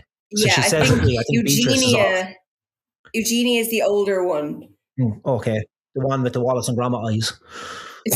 And they both have those eyes. Sometimes I like text one of my friends and I'll be like, arranging to like call over and hang out, and I'll be like, hey, is your wife around? Like, is your wife still in town? I'd really like to see her. And like, it's usually just like, fuck off. Yeah. but like he was genuinely emailing these people being like, hey, your daughter's in town? Yeah. And they were just like, yeah, Jeffrey. She was like open to that, and it seems like she was, but like she there was also one of the things where she told her daughter that she was going to work as an intern for Epstein. Oh my God. And that when she handed over the daughter, basically, she was like, all yours. Those were the words she emailed to him. Yeah, and the daughter eventually. All the emails like, my darling Jeffrey. She's such a little like sub to him all the time. She's like, I wish you would marry me. But she knew where her bread was buttered. She knew that there was money coming from him. She knew Andrew was getting most of his money from fucking Epstein anyway, and that's where she was getting her money. So it was like, that's the thing. Like Epstein financed their lifestyle, so like it was in their interest. So like again, like as you mentioned earlier, like with Peter Mandelson. Like what got him in trouble the latest time is that the latest batch of emails that were released from the Epstein files is that he was sharing state secrets with Epstein. So like, it's not the fact that like he was hanging around with the world's biggest pedophile. It was the fact that he was committing, kind of treason and, sharing like insider trading state secrets. And that's what was going on with the former Prince Andrew as well. Like, he's not in trouble because he's a sweaty nonce. He's in trouble because he shared state secrets. He was a trade envoy, and princes and princesses and the other accessory royals that exist, they're like, a lot of them are what's called working royals, and they will be given these titles of like trade envoy or like trade viceroy or whatever the fuck it is. And they go over to these countries, and it's England just going, we want to do a trade deal with you. All of the ministers are going to go over, and we're going to have all of our special advisors to the government, but we're going to send Prince Andrew, like he's one of our royals. And it's kind of a thing that like, it's an extra layer of diplomacy that Prince Charles took extremely seriously, and he would go over and he would actually be like an ambassador. But Prince Andrew would go over and he'd want to stay in like the most 5-star hotel they have. He'd want helicopter rides everywhere. He'd want to he would want massages, and that was just code for sex workers. Helicopter is a funny word for children. But like he would go over and he would treat it like a holiday on the taxpayer, because of course the British taxpayers pay for all of the government trips, and they pay for the royals. And so it came out that after a couple of very specific trips as a trade envoy, he would be in these like high level government negotiations. Like, you're talking about the negotiation of billions and billions of pounds of trade across multiple industries. Like, you're talking agriculture, you're talking tech, you're talking cars. All of this stuff would be negotiated in this meeting. Super mega fucking secret stuff, because it affects global stock markets.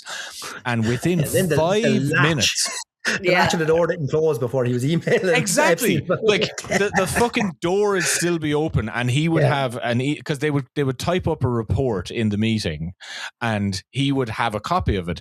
And like he wouldn't even be out the door, and he'd be on his phone emailing it to Epstein going, this is what's been agreed in this trade deal. And then Epstein would buy and sell a load of like fucking stock and futures and investments and all this kind of stuff, and make hundreds of millions. And Epstein was like quote unquote a financier, so he helped other people involved and invest in all this kind of stuff as well. So he was making money for other people. That was part of how he controlled people, because he was literally the golden goose.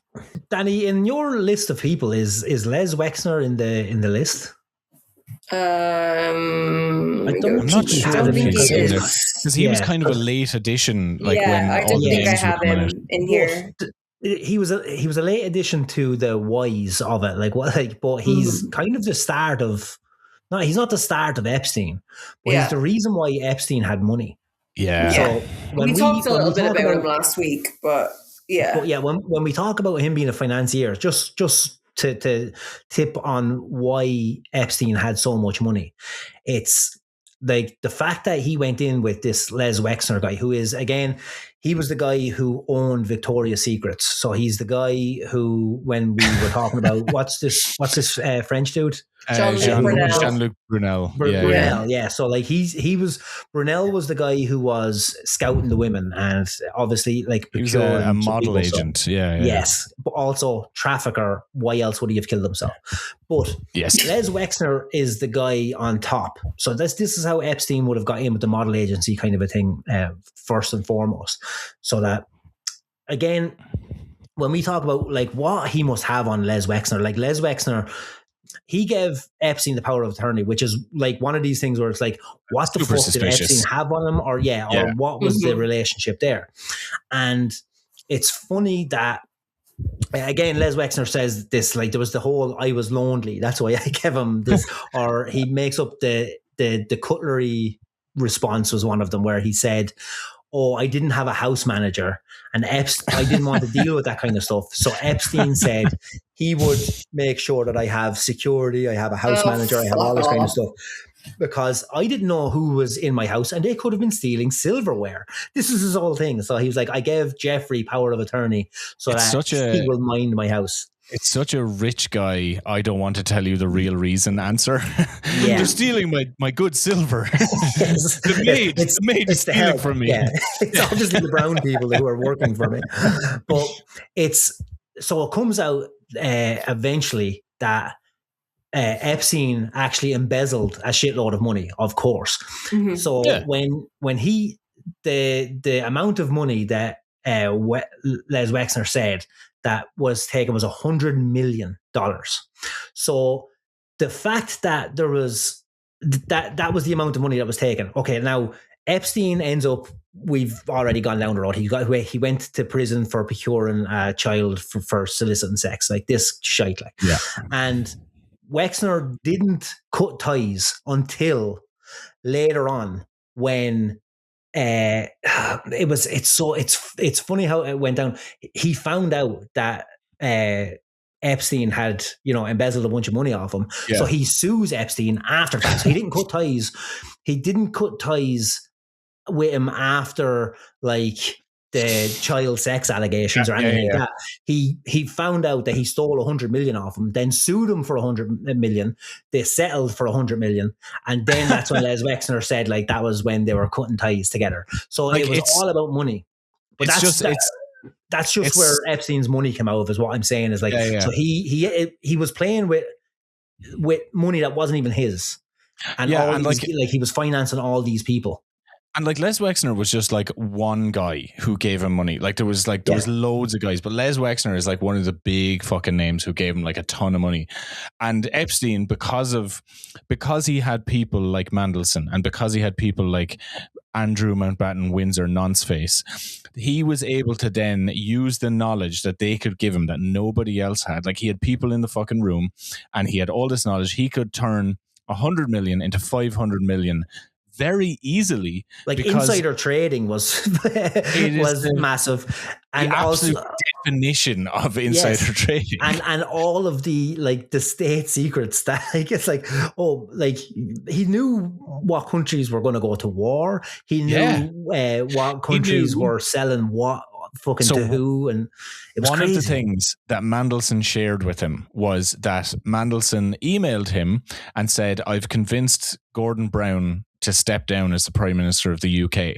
Gordon Brown was the Labour Prime Minister. He came in after Tony Blair, wasn't super successful, but was ostensibly a good man. Like there's not much controversy around Gordon Brown. No controversy. He was they seemed to be a decent guy, and it's just that like the way we call that him Grey Brown because he was so like boring. Grey. He's boring. Yeah, there was nothing exciting about him, nothing scandalous about him. But there was some kind of, well, I say nothing scandalous, but like there was some kind of like minor scandal, and Gordon Brown was stepping down as Prime Minister of the UK. Mandelson knew this because he had the conversation with him, because he was in government, and he sent an email to Epstein. It was just like, I've just convinced him to step down. He's going to step down tomorrow. And that is basically saying there is going to be a bump in the market. Things are going to dip because the market reacts to world leaders, stepping down, being elected, dying, being embroiled in controversy. And so Epstein, we don't have definite proof that this is what happened, but this is why the information was being shared. Epstein could then like make bets on the market that like, oh yeah, the pound is going to dip. Like say the exchange rate between the pound and the dollar. You can, through like investments and all that kind of stuff, you can essentially bet on stuff like that.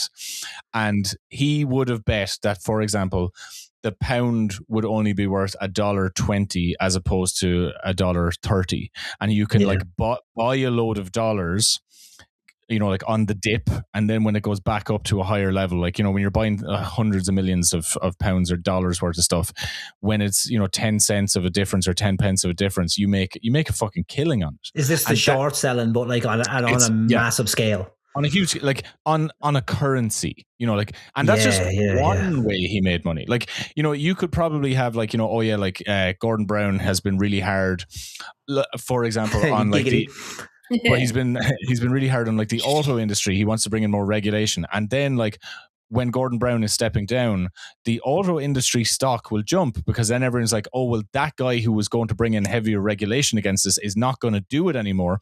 So then the stock price goes up because that's how the market reacts to world leaders. Like, it is absolutely fucking bananas how money gets made on the international, like, fucking, like, stock markets, investments, all this. Like, if you've ever looked at what futures trading is, it is absolutely insane. They are betting on the possibility of value in the future in current investments, and then real money is generated and lost on it. And they'll literally be like, oh yeah, in 20 years the Microsoft stock will be worth this. And the reason they're able to monitor is because they look at how the stock climbs over a 6 to 12 month period, and they'll be like, oh, well, if you track that over 25 years, we're on track to make all that money. But then if there's like a financial crash in the meantime, everyone loses their fucking arses. It's insane that it's allowed, because it's just gambling. It's just gambling. But it's all the rich people in the world are doing it, so that's why it's a rich person's game. Like. So I know we want to like move on to like Howard Lutnick next in particular, but I just want to bring up one more thing about the former Prince Andrew, and it was something I talked about in the last episode. So former Prince Andrew was arrested, like full on arrested, and he was brought in and he was charged. And the last time a senior royal was arrested and charged was in the 1640s, when Charles I was arrested by world famous bastard Oliver Cromwell. And he was they tried the King of England for treason and then fucking executed him. And for a very brief period, Britain became a republic, and Oliver Cromwell was the head of Britain. He was like, not the king, but he was like the, prime minister, or I think his title would have been prime minister. And eventually Cromwell and everyone else was just like, this is a bit shit. Like, let's go back to the monarchy. Yeah. And so one of Charles's surviving sons, he then went on to become the king. But the last time a senior royal was arrested like this, we are talking 400 years ago. That's how like astronomical America wasn't a country. America wasn't even a wet dream in the eyes of a bunch of Italians. There was a bunch of people going missing in Roanoke at the time. We can do an episode on Roanoke. That'd be sick. But like, we kind of did. Like the former Prince Andrew, like being arrested is like, it's huge. It's massive, because like Charles, like King Charlie, is just like, he seems to be loving this, because he's been like, oh, we're going to allow the police to conduct their investigation. We're not going to comment on this. And he wrote a letter and released it publicly and referred to Andrew as Andrew Mountbatten Windsor, which is the royal. So Andrew's lost all his titles, like, his military titles, his royal titles, everything. And Charles refers to him as Andrew Mountbatten Windsor, which is the royal equivalent of being and like, he's loving that as well. That bastard. Yeah. Like it's such a slight in like, this like incredibly upper class way, just calling someone their government name. I do believe that here with this one, that King Charles, which, by the way, as a fucking Irishman, still living in Ireland and not sucking the pink pound. I don't know why the pink pound. The pink pound. Anyways, right. I believe that King Charles is like looking at legacy really in the world. Oh yeah. So like if you look at like, his ties to Savile, the whole Princess Diana thing, the like all of these kind of things that could, when you read a book about King Charles in the future, and it'll be like bad things are in it. Yeah. And also his brother was a nonce, and here's the deal. And it's all this kind of stuff. He wants to at least be able to leave it as, but I did the right thing. Even if it's for just this one thing, he wants to be like, I did this I did the honorable thing. I don't think that King Charles is a nonce, because I look at Camilla and I'm like, there's no way a guy with that kind of taste in like milk. Woman. Yeah, exactly. And he had Diana, and he was like, no thanks, I like my crown. Yeah, like imagine having Diana, who at the time was Beautiful, fucking stunningly even gorgeous woman. Irish people liked her. Yeah. And the problem is that she wasn't related to them. That's it. Yes, exactly. That's it. He couldn't. He didn't see himself in her. Yeah. Which is Wasn't she? is how we got Harry. She was very, very young at the time as well, wasn't she? She was 18. She was like 15 or 16 when they fucking made the match with her. Like, because the royal family, they were just like, okay, we can't have a cousin because, you know, we need the children to have like all of the correct number of fingers and toes. And Camilla was married at the time as well already. Let's get a child. Let's bring a child in here. Was it Andrew Parker Bowles? Yes, because the Camilla Parker Bowles, and Danny, your knowledge of the royal family, the crown, is literally the crown. My knowledge of stuff like, you know, King Charles was arrested by Cromwell is because like it's good that a king was killed. Oh yeah, you know, Danny's like, I wonder what dress she was wearing when all of this was going on. Who designed that? And then I'm just like, and he was killed by an equally big prick. Oliver Cromwell. I do just on the Cromwell thing. I did want to take it off a little bit on a little side story. I'm not going to spend too much time on it, but it is really it's really funny to me. So there is a place. If this is about a haunted house with Oliver Cromwell's ghost in it, you've already told this story. Though I haven't told Oisin the story. Did I? I was there. I was there, the amount of time she does this, so you're going to see this so much. It's like, you told that story while you were fucking absolutely tanked on wine one night. It's fine. It's a good story. Anyway, right, we'll move on then to Howard Lutnick since I don't get to talk about ghosts, whatever. So Howard Lutnick, he is the current United States Secretary of Commerce, and he was confirmed to that position in February of last year. During the confirmation hearing, he told Congress that he had cut all contact with Jeffrey Epstein in 2005 after learning about the allegations. And he called you always lying. Stop fucking lying. So he called the relationship a mistake, and he said that it was over. The file said otherwise, obviously. And emails from 2011 and 2012, years after Lutnick claimed to have ended contact, show ongoing communication between him and Epstein. Drinks, visits, social plans, and in November of 2012, Lutnick's wife sent an email referencing a visit to Epstein's island on the, quote, 188-foot yacht, end quote. And in November 2015, a full decade after Lutnick said that he'd cut all ties, he invited Epstein to a Hillary Clinton fundraiser, the Clintons are back, baby, that he was hosting. So either the files are fabricated, and the DOJ has given no indication that they are, or the current Secretary of Commerce lied to Congress about the nature and duration of his relationship with Jeffrey Epstein. At this, can you please? All right. Okay. All right. Jesus Christ. You putting the microphone away from your face did not quite It doesn't mute. Does that mute? No. It means I'm in work. And I'm like, Danny has a man tied up on her couch right now, and I think he's like scratching for attention. So I use the headset that I use in work, and like when you flip this, you're supposed to not hear me, but can you hear me? We can hear you perfectly. We can hear you. In fact, we can hear you so perfectly. I suspect your microphone is not turned on, and you're actually it's your laptop microphone that we're listening to. No, it's turned on because it lights up when I do it. That's so annoying. Literally no difference from when you lift it up and put it down. Like it is the same sound level. It says that I'm connected to the headset. Anyway, it's fine. So we'll be right back. How much shit has like Alex picked up on that he's not supposed to pick up on, because I think that I'm muted for this. So anyway,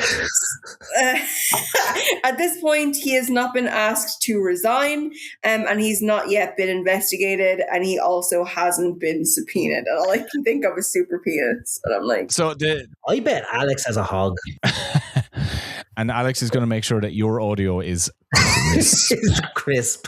I can't speak for that. He seems like he has. But yeah, he does seem like he does, doesn't he? He has that that era about him. That your face is like Howard Lutnick saying he was never on that island. I was never on that island. I did never see that hog. The thing about Howard Lutnick saying that he had, he like cut off all like contact and he was never on the island. 2 days after he said I was never on the island, a photo was discovered in the Epstein files of him and his family walking around the island with Epstein, like on this like beautiful vista overlooking a bay, and they're up on these fucking beautiful sea cliffs, and they're just like, what? Like he's dressed head to toe in like this white cotton suit, like he's a fucking drug dealer from Panama. My God. And he sure is hot today. Yeah, I shouldn't have said secret account. I certainly should have said it was illegal. I should have said I wasn't on that island. It came out like hilariously Big Daddy, quickly. it's regular Daddy. And just like immediately that he was on the island, he was hanging around with Epstein. And part of his defense was like, oh no, I wasn't there doing anything bad. I brought my kids with me. And it's like, kids, dude, you brought your kids to Pedophile Island. Like, those are the people who get raped, you idiot. Yeah. Go play with Uncle Jeffrey over there. But like these people like around him, like as bad as Epstein is, the people around him, like they're like the people who have children of their own and bring them to him, they're so much worse, I think, because they're just like these are my children. And you're meant to like love and protect and like nurture your children, and you bring them to like the king of the pedophiles. Yeah, after like, he's fucking convicted of fucking crimes against fucking children, like it fucking boggles the mind. Like it fucking gives me an aneurysm.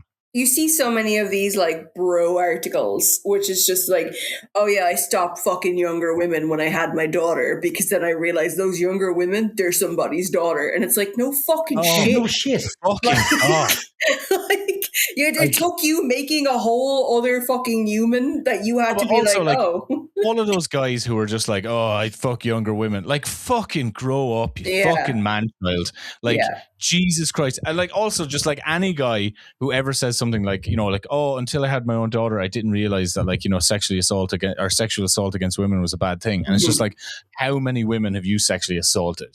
Yeah. Like what kind of fucking thing is that to say? It's like, oh, I only realized women are human beings when my wife nearly died in childbirth. Like, oh, fuck yourself, Greg. I realized that you should treat women with respect after I discovered that my mother was a woman. That was a weird 52nd birthday. It was. You just imagine like, all the way up until he's like 40 years old. He's like, fuck you, mom. Yeah. You see these like this little like it's an innocent like TikTok trend now, and it's like they do it with like lots of like team sports. So it's like hockey players, like rugby players. And it's like, oh, which player would you trust to date your sister?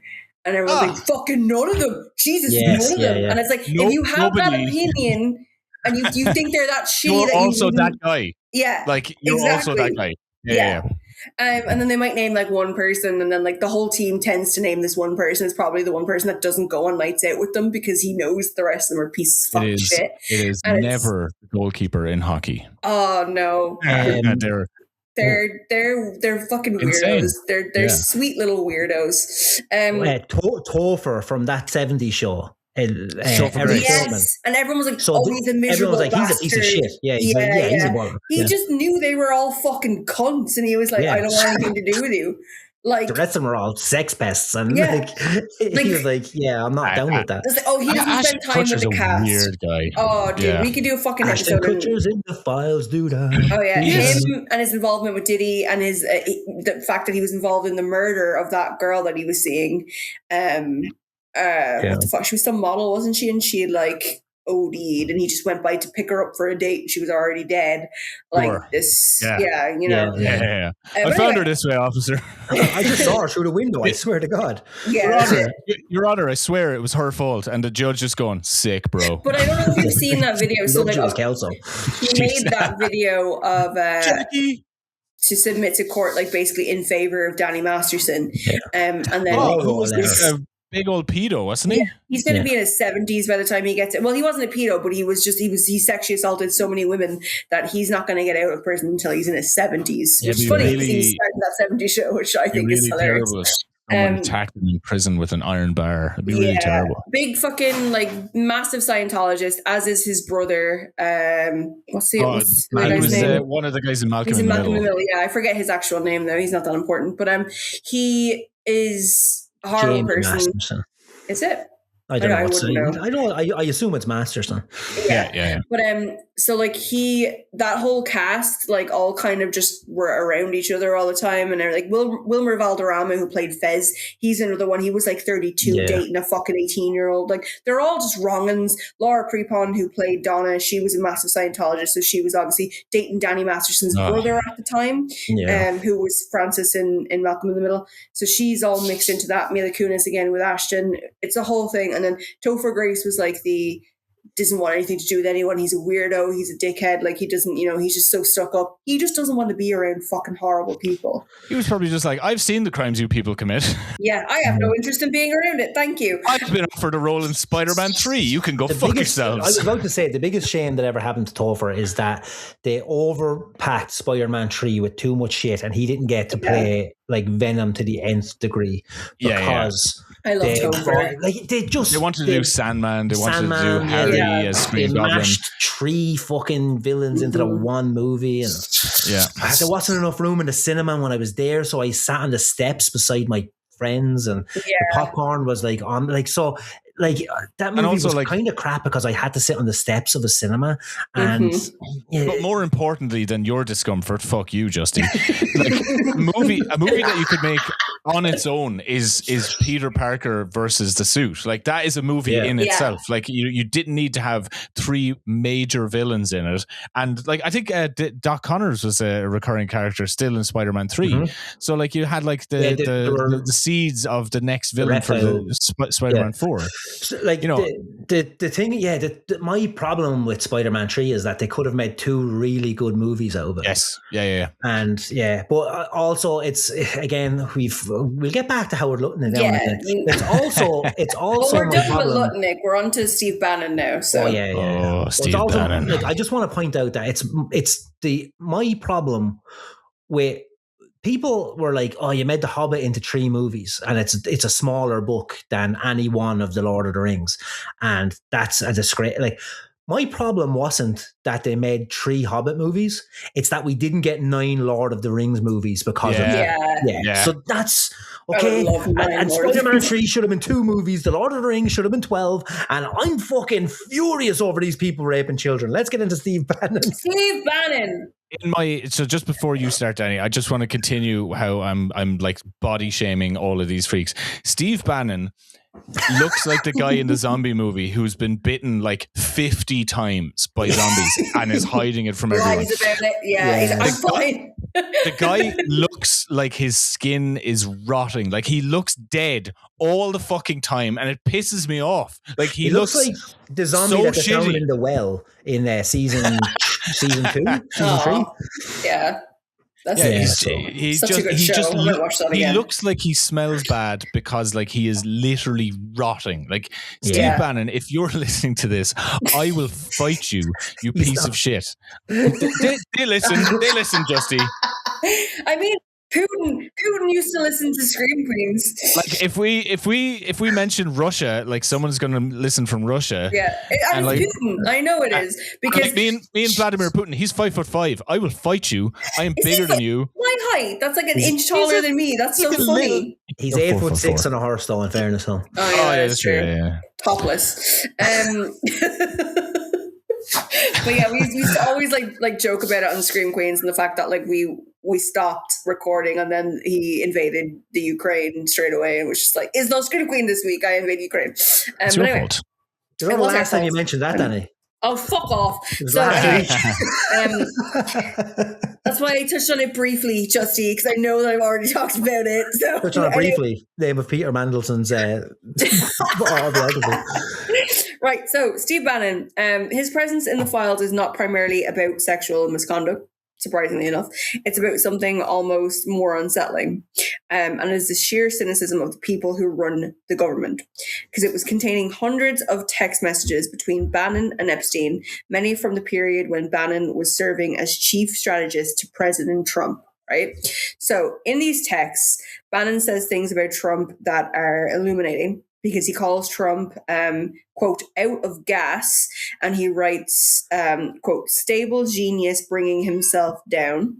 He brags about manipulating Trump into policy decisions, saying, this is so funny to me. Quote, dude, I just got him to pull the trigger on $400 billion in tariffs on China, end quote. The puppet on strings, like, oh my fucking God. And he tells Epstein These that losers. He's a pensioner, like, dude. Yeah.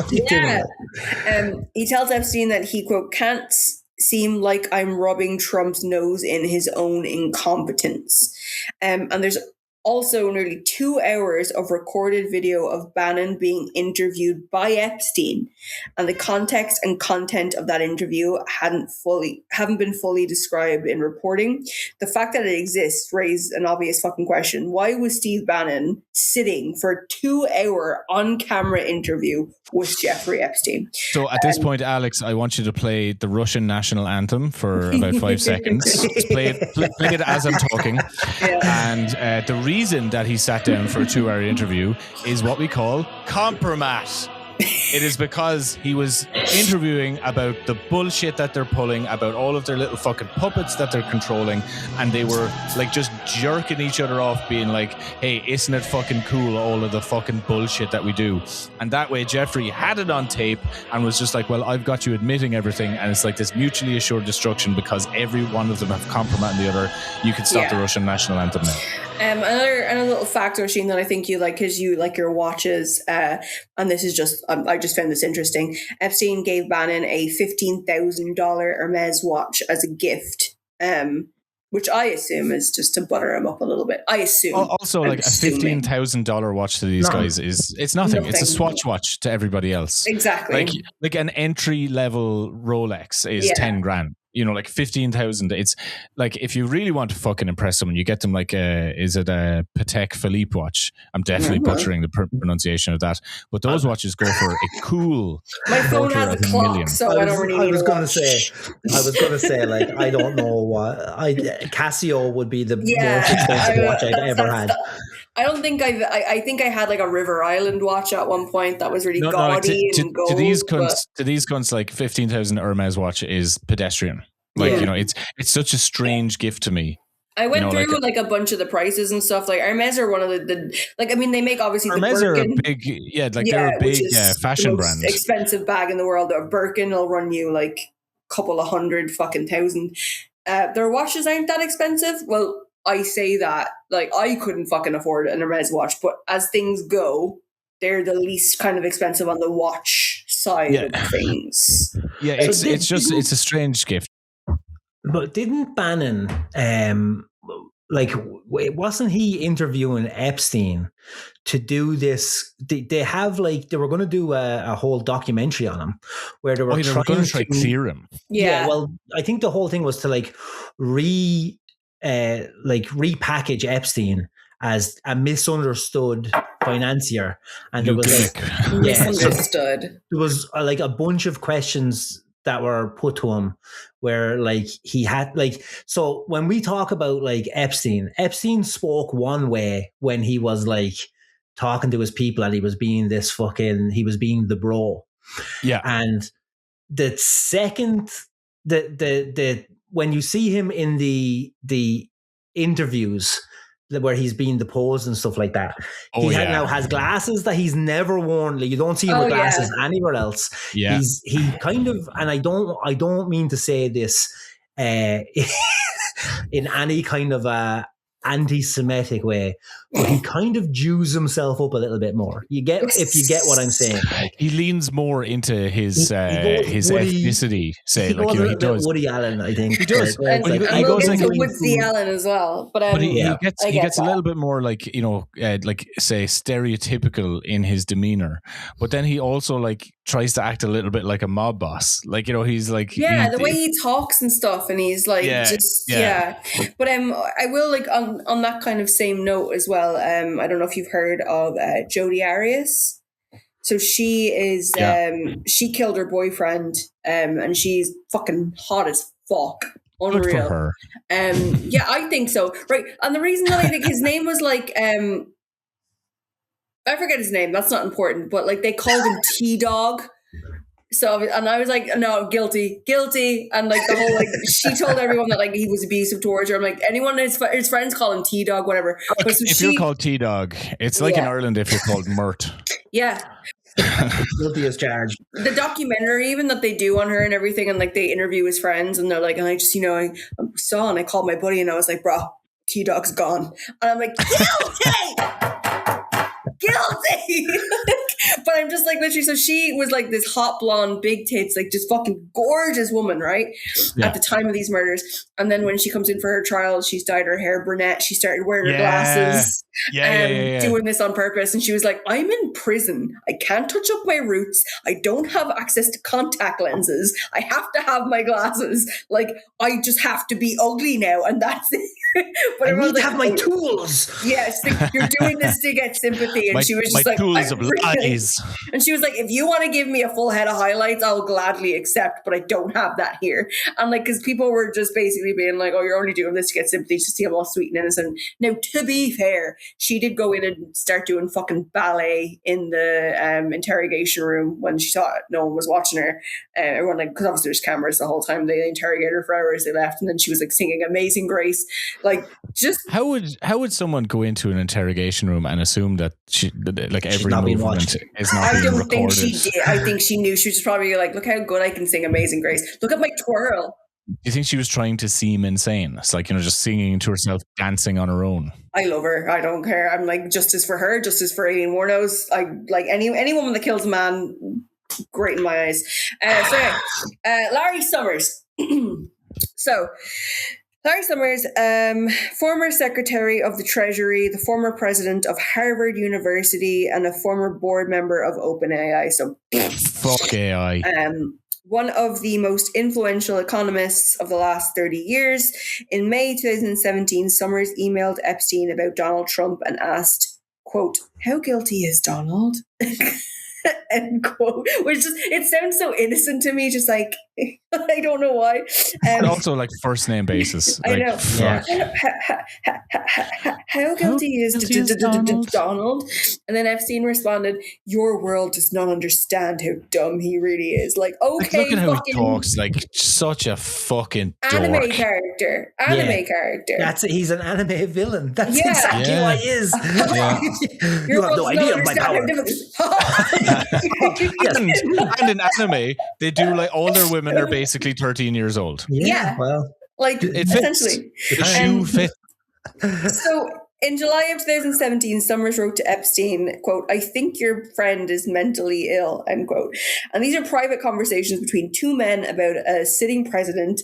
And so that alone is very notable. But the deeper issue is the relationship itself, because Summers maintained contact with Epstein well after his 2008 conviction and well after it was publicly known what Epstein had done. So since the files were released, Summers has taken a leave of absence from Harvard and he stepped down from the OpenAI board, but no investigation, no subpoenas, on arrest, nothing has happened to him. He's not a co-conspirator. For like all of these guys, like there's so many things that like for them it's not a deal breaker to be in a friendship with certain people. So like after like 2008, he was arrested for trafficking a minor. Like any normal person be like, okay, fuck that guy. He's not my friend anymore. Yeah. I have new friends now and they're cooler and they get me tickets to rock concerts. Like all of these guys are just like concerts is the lamest thing you could have said. That was intentional because that's how lame these fucking losers are. They're like, they got me tickets to My Chemical Romance, Mom. like this guy, like after 2008, it wasn't a deal breaker for this guy. Like this guy's the head of Harvard. He's surrounded by fucking teenagers, and he's just like, you know what? That pedophile is still my friend. Like this guy is a fucking piece of shit. Like, and the fact that they all lied, and they all lied saying, oh yeah, we cut off contact with him after 2008, and they in their minds they're just like, nobody will ever see the emails where I tell him how handsome he is. No one will ever see the email from 2015 when I said, ooh, I like you, Jeffrey. Speaking of, that brings us to Crown Princess Mette Marit. Is that how you say that, Marit? I'm guessing. So Crown Princess Mette Marit of Norway, who is one of the biggest royals on the list, and the files contain more than 1,000 mentions of her. More than 100 emails exchanged between her and Epstein between 2011 and 2014. And she called him sweetheart and soft-hearted and told him, you tickle my brain. Jesus Christ. From my vagina. Yeah, and this was after the allegations that had already come out about him, by the way. So Epstein responded to her, calling her twisted. Conviction. It's not after the allegations, it's after his conviction. Full-on conviction. I do apologize, Sorry. And so Epstein responded to her, calling her twisted, with a little winky face, and not typical royalty. Well, like, it's just like he's doing this, so it's like, you're not like other girls. And she's just like, oh, Jeffrey.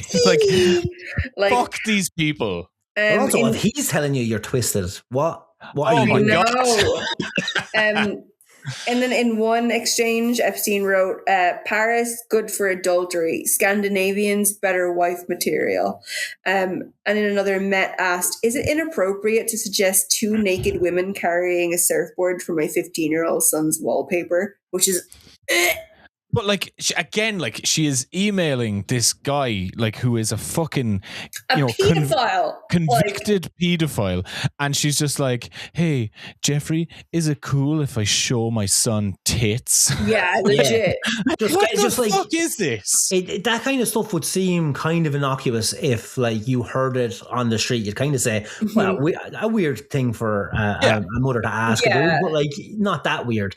But when you put it in the context of the pedophile peninsula, like, this is what we're fucking talking. Like, it just all kind of seems a little bit more just evil, like just fucking. It's the extra layer of context on top of it all. It's fucking unreal. So she was in regular communication with a convicted sex offender and was making comments about naked women in the context of her 15-year-old son. That communication continued for years, and the files also show that she stayed for 4 days at Epstein's Palm Beach estate in 2013, the same house where the FBI documented the massages, the vibrators, the $100 bills on the nightstands, etc. And in the house the victims called the Villa. She stayed there for 4 fucking days. Like, so, yeah. Since the files dropped, she has issued a public apology. That makes up for it. And there are growing calls in Norway for her to renounce her right to become queen. And the Norwegian public is not satisfied. They want her gone. Yeah. I think Norway is like cracking down on this, like way more than, like, we're seeing all these countries are doing a little bit more than America is seeming to do. Like. Oh yeah. So the Danish royals have been brought into this as well. But like the Danish royals are kind of like rallying behind their royals for some reason. Like, I think someone in the parliament over there, I can't remember the proper name for it, but they tried to introduce something to just abolish the monarchy straight away, because it's just like, the monarchy is in bed with Epstein and the pedo cabal, and the parliament were just like, no, we don't know all the facts. We're a bunch of fucking pussies. But I think like that is, with that kind of thing, like, people do, like, especially monarchies and stuff like that, they do clutch on to history so much, like where it's like, oh, we can't do anything about it. We can't abolish the monarchy because we've had it for so long. But it's like, it meant something at a time. Yeah, but like, yeah, exactly. It's 2026 now. If you're saying people are getting away with nonsense because historically we've had a monarchy, that's like, right. They can get away with stuff because they've been getting away with stuff for 1,000 years. That's not an excuse. Like, we should be fucking shooting these people with their own balls of shite until they die and fucking fester in a fucking field somewhere. Absolutely. So like, I will often like chat to like English lads about like where they stand on the royal family, and like when there's guys who are like pro monarchy, I'm just like, so like just humor me here, as you know, humor this like foreigner asking a question about your royal family. It's like, but do you believe in magic? And they're like, what? No, of course, magic. And I'm like, okay. So like, you know, a naked woman emerging from a lake giving someone an enchanted sword. And a dragon. Do you believe in dragons? And they're like, no. And it's like, right. So do you think that someone's blood means more and has powers over another person's blood? And then they're looking at you going, what the fuck are you talking about? I'm like, this is literally how royal families are made. Yeah. It's literally what royal families are. It's why they're so obsessed with their bloodline, because they think that their blood is magic and everyone else just has shit blood. Like, first of all, fuck J.K. Rowling, but like it's like that, like in the Harry Potter books, like the whole mud blood thing, like that's literally what that fucking is. Yeah. Have you guys ever seen that article from the Irish Times about Ireland is like it lives next door to its neighbor who is a clown and who is so into their neighbors are so into clowns, but you were raped by a clown. Yes. So then like you don't understand why your neighbors are so into clowns, and they're putting up pictures of clowns and flags with clowns' faces on them, and you're going, that clown did terrible things to me, and they're sitting right next door to me, and they're waving that clown's face in my face all the time, and you don't understand why these people are obsessed with clowns. It's just so fucking incredible that we have to sit beside this country that are so into this royal family, and we try and like you were saying, you ask them the question like, why are you obsessed with royalty? And it's just like history. It's tradition, you know, and it's like all of these countries. But like, you got to give it to the French. Like when they had enough of their royal family, they were just like, all right, they're all dead. They're all dead now. We're gonna fucking kill them. We're gonna kill them in public. We're gonna cut their fucking heads off. Same with the Russians. They were just like, we've had enough of these. Let's shoot these fucking children in a forest. And you have to respect it. Yeah. you just have to respect it. And the thing is, what a lot of English people say is like, oh well, the royal family bring in so much tourism, and like it's like, yeah, people come to the country, but you can't go into Buckingham Palace. Yeah. But in France, because they fucking killed their royal family, you can go into their palaces. You can walk out. Like, I've been to Russia. I've been to Moscow and St. Petersburg. Bingo. Everyone take a drink. I've been to St. Petersburg. I've been to the Winter Palace. And that is literally the palace that, like, it was the tip of the iceberg for the Russian people, because like the people of Russia couldn't afford dirt to fucking eat, and the opulence that the fucking czars were living in this fucking palace. Crazy. And the fucking people rose up, they went into the fucking palace and they dragged them out of there by their fucking hair, and they it took so much for those people to like do a revolution, because like they were downtrodden so much that like you would have, like, I think that's what the idea of these Russians had, is like they had the serfs. Yeah. So, and they had them to a point where it was like, these guys, all they know is working from hand to mouth. They're only going to get like, you know, they are the means of production, but they don't know that they hold the power. And and they're in the fucking palace just like eating gold and truffles. That's what it was. Yeah. At one stage, like you have to think about it. Like at some stage, these people are going to fucking break over the wall. Like how could they not? Like. And like the fact that like here people are like, oh, but you know, they bring in this tourism, they add to this, they add to that. It's like, no. Like as taxpayers, like we literally pay the royal family like a wage. They all get money off of us. Like it is literally they don't have a constitution here, but it's in like their loose version of what you could call a constitution, that X number of pennies from every pound goes to them. Like every monarchical country in Europe has this. The royals get a wage from the exchequer. But the British royals, like, they get 3 times more than the next country. And they're the biggest landowners, and they fucking control, like, they own all the land that fucking schools are on, they own the land that hospitals are on, they're fucking billionaires, and everyone's just like, oh, but it's tradition. And it's like, no, the reason the fucking NHS is on its fucking knees is because we're still giving the fucking royal pedo family all of this fucking money, and you guys are just like, oh, we can't get rid of them because the tourism. No, you kill them and you open up their fucking houses. Exactly. Queen Elizabeth, like... Now who's with me? Anyway, come on. Queen Elizabeth gave 20 million fucking British pounds. 20 million. Like, to 20 pay million. Off Andrew's fucking sex fiendishness and, like, out of the tax. But, like, sorry, I'm just going to make this one point right now. Like, the monarchy in England is one thing. It's like, it's kind of set in stone, and they're kind of, up until Andrew kind of did his business here, or it all came out about, nobody was rocking the boat. So everyone just kind of leaves it. Like, but what's happening in America right now, and how there's not a revolution. Yes. When you think about what Trump is at right now, like right now this minute, and has been doing for a year now, like the first term was comical. This term is maniacal. So, like, this term is fascism. Full fascism. So when you've got a guy who's out there who's trying to fucking stop democracy, like he's kind of, he wants to be king.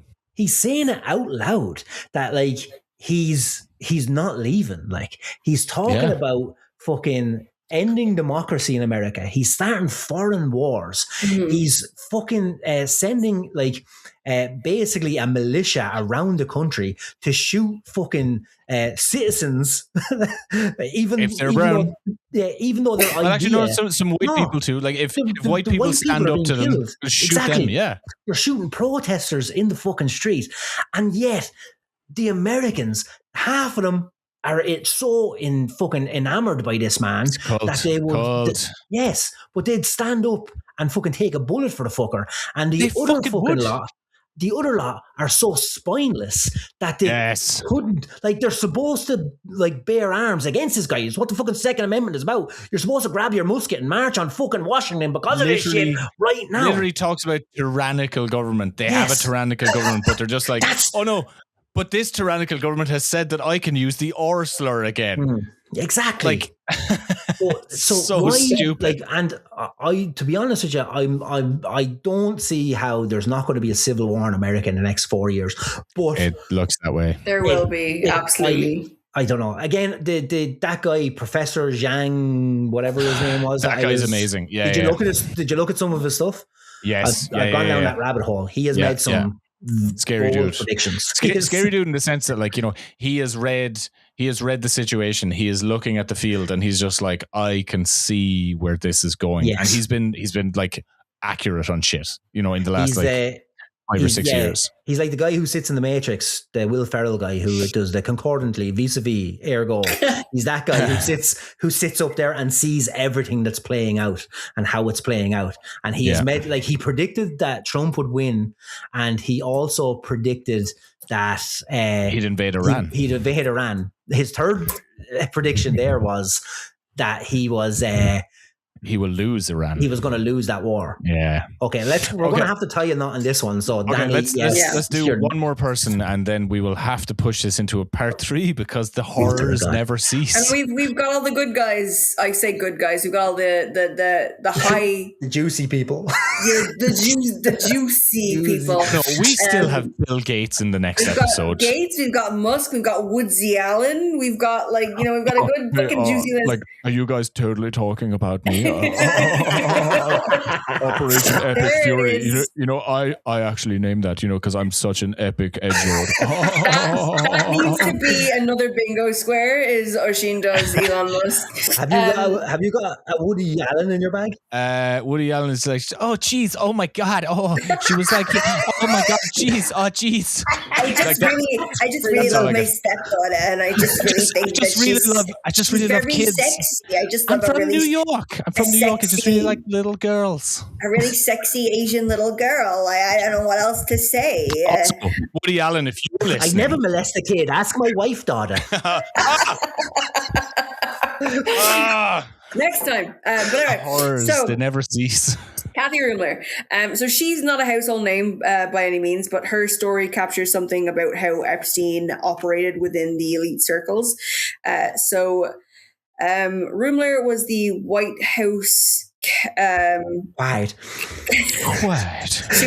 She was under President Obama, and she later White House became. Counsel. Yeah, she became the chief legal officer at Goldman Sachs. Of fucking course she did. Yes, which is one of the most connected legal minds in Washington. So in December of 2015, she emailed Epstein and called him, quote, "wonderful Jeffrey." Jesus Christ. What do these people talk like? This is 2015. Know. This is 7 years after he's convicted for being a capital pedophile.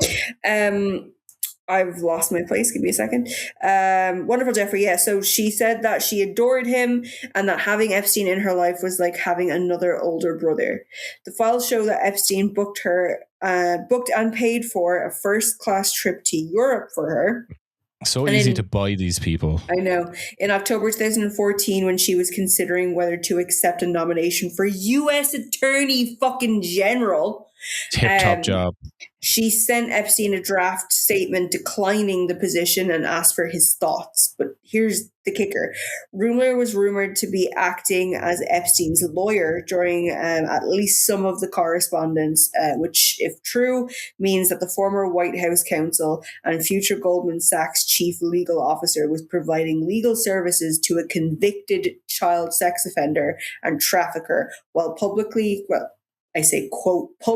maintaining no meaningful relationship with him, end quote, which is fucking disturbing.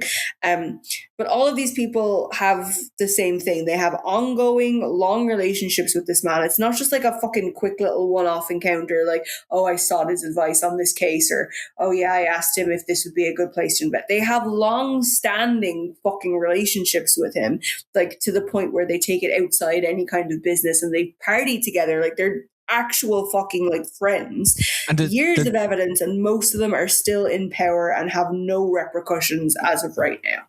And the thing about her, like, she is an Obama White House person. Like, exactly. You know, this is the, like, I think what this shows is that like his reach was beyond, like, because, you know, it's easy to look at this and go, oh yeah, all the Republicans, but there's so many fucking Democrats involved in this, like, you know, apart from the, you know, like Hillary, but like you have like, even in the Obama White House, which, you know, everyone looks at with rose-tinted glasses, like, let's not forget Obama is also a war criminal, and he's from Offaly, which is equally bad. Yeah, that's the worst thing about Obama. The worst thing is that his ancestors are from Offaly. But, like, you know, Epstein was, like, you know, like, because Trump fucking hated Obama. It was the seed for his whole political career. And Epstein had his fucking clause in the fucking the Obama White House. Like he had like, you know, the White House counsel is such a big job. Like if someone in the White House is doing something and they're like starting a new program, the White House counsel are there to basically be like, okay, here's how this affects the laws, here's how the laws affect this, here's how we implement this, and they're basically just going, this is how we make this work within our legal system and within our constitutional system. It is such a big job. It is like a really senior legal advisor in the highest office in the fucking land. And she was in she was in fucking Epstein's pocket. It is just, I think she is actually one of the best examples of just how far his fucking reach was. Exactly. And like, it's fucking gross. Like and to be that way, like, I mean, especially again, as a woman, and we can say this for Matt Merritt and we can say it for fucking, like, we'll get to Peggy Segal in a bit as well. This was all well after his allegations, and to be a woman that like is actively, openly wanting to be around him is fucking gross. But that's why you wonder what has Epstein got for or on these people, you know what I mean? Like, so we've got like all the ideas of like he has like honeypotted a bunch of people where he has like videos of people having sex, or he you know, fucking has information on people doing horrific things with children or whatever, like the traps are. Well, for these like women that are involved who don't have the same kind of, well, I imagine don't have the same kind of sexual proclivities that men have.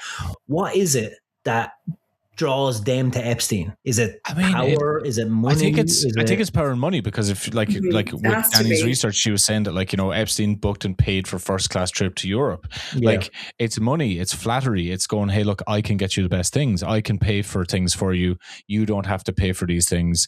You know, like there's a lot of people who are compromised purely because of money. Like one of the Supreme Court judges in America, Clarence Thomas, he is completely and utterly compromised by rich donors, because you have all these guys who are like, you know, the like owners of companies, or they're big investors, or they work on Wall Street, and they'll be like, oh, I bought him a house, I bought him a car, he stayed in my fucking summer house for a summer, I paid for his nephew's college tuition in Harvard. And like Clarence Thomas just has this like endless laundry list of expenses that these rich fuckers have paid for, and then he is involved in court cases that they benefit from decisions in the Supreme Court. So like it is money, it is power, it is controlling laws, it's controlling the economy. So any, like, I suppose any kind of position of power that you hold, you're going to be either manipulated or bribed into working for the people who have money and need your power. Yeah. It happens everywhere. Like we see it over here in Ireland. I know it's not as prevalent with like the kind of you know, the way America is kind of like this big fucking sprawling kind of tapestry of what the fuckisms.